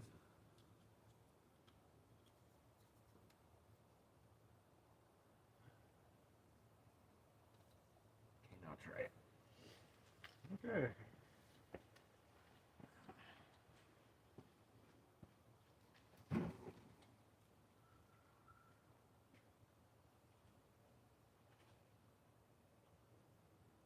It just needs to be good enough to run it tonight. That's it.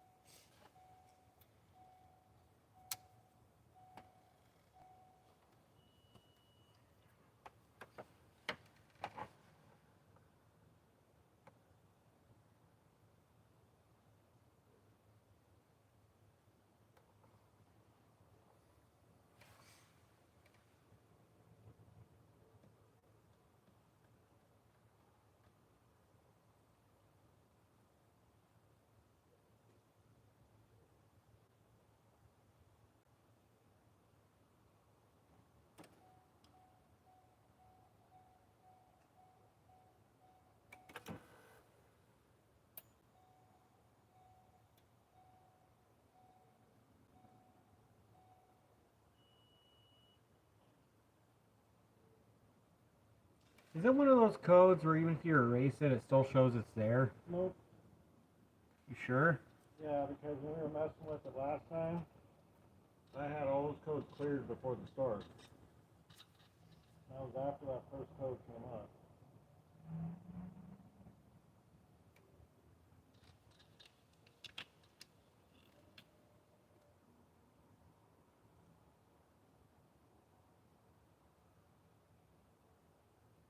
No, the only code I should have if everything's working is P1000.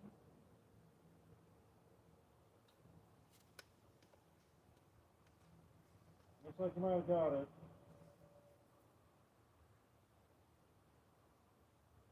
Yeah, I'm gonna have to do something about that. Okay, so right now the only code we have is PO1000. Okay, so we finally ready to start this thing? Should roll. Okay. Are you ready? As ready as I'm gonna be.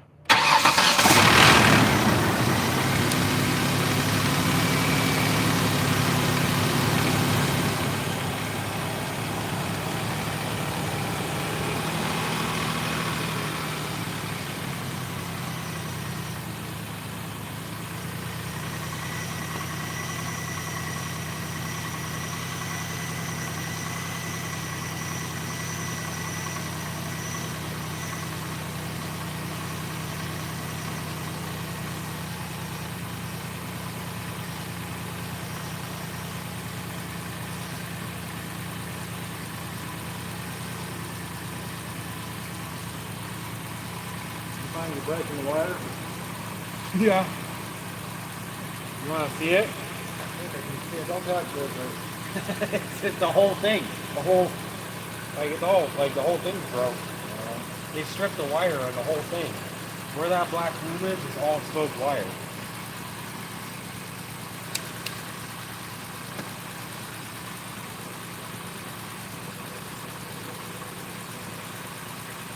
Running good now.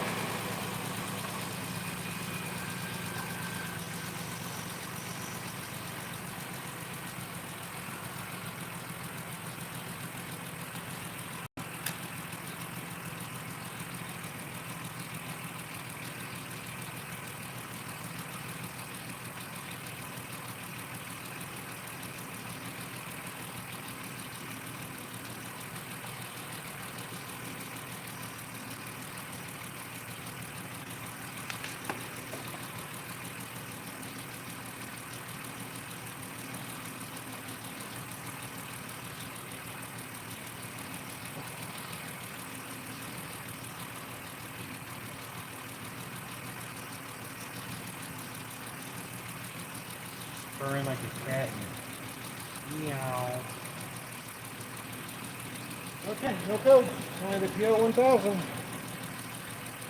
The PO1000 basically states the battery's been disconnected and all the emission monitors aren't ready, so that's par for the course with Ford. So we got a tip in we got to fix, no biggie. Gonna reroute those wires. We're gonna put on some better spark plug wires. And cooling system nightmare next. Other than that, it smells like a Ford.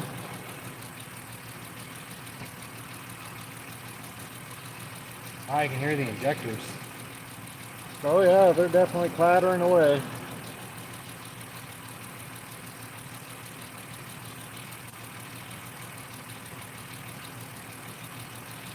I think this guy's going to come out okay if we can get this cooling system to stop leaking, but so far all the other weird codes we had too are gone.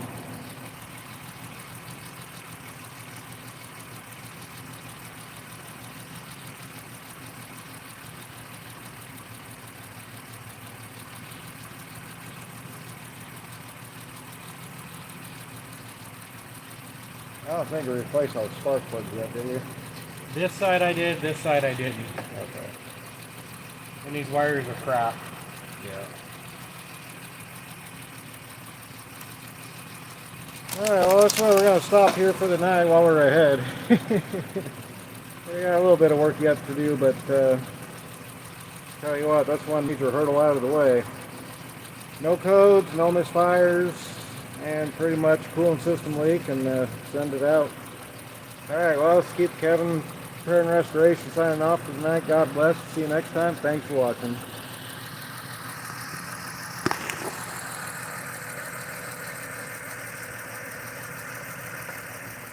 Does it seem like it's running normal?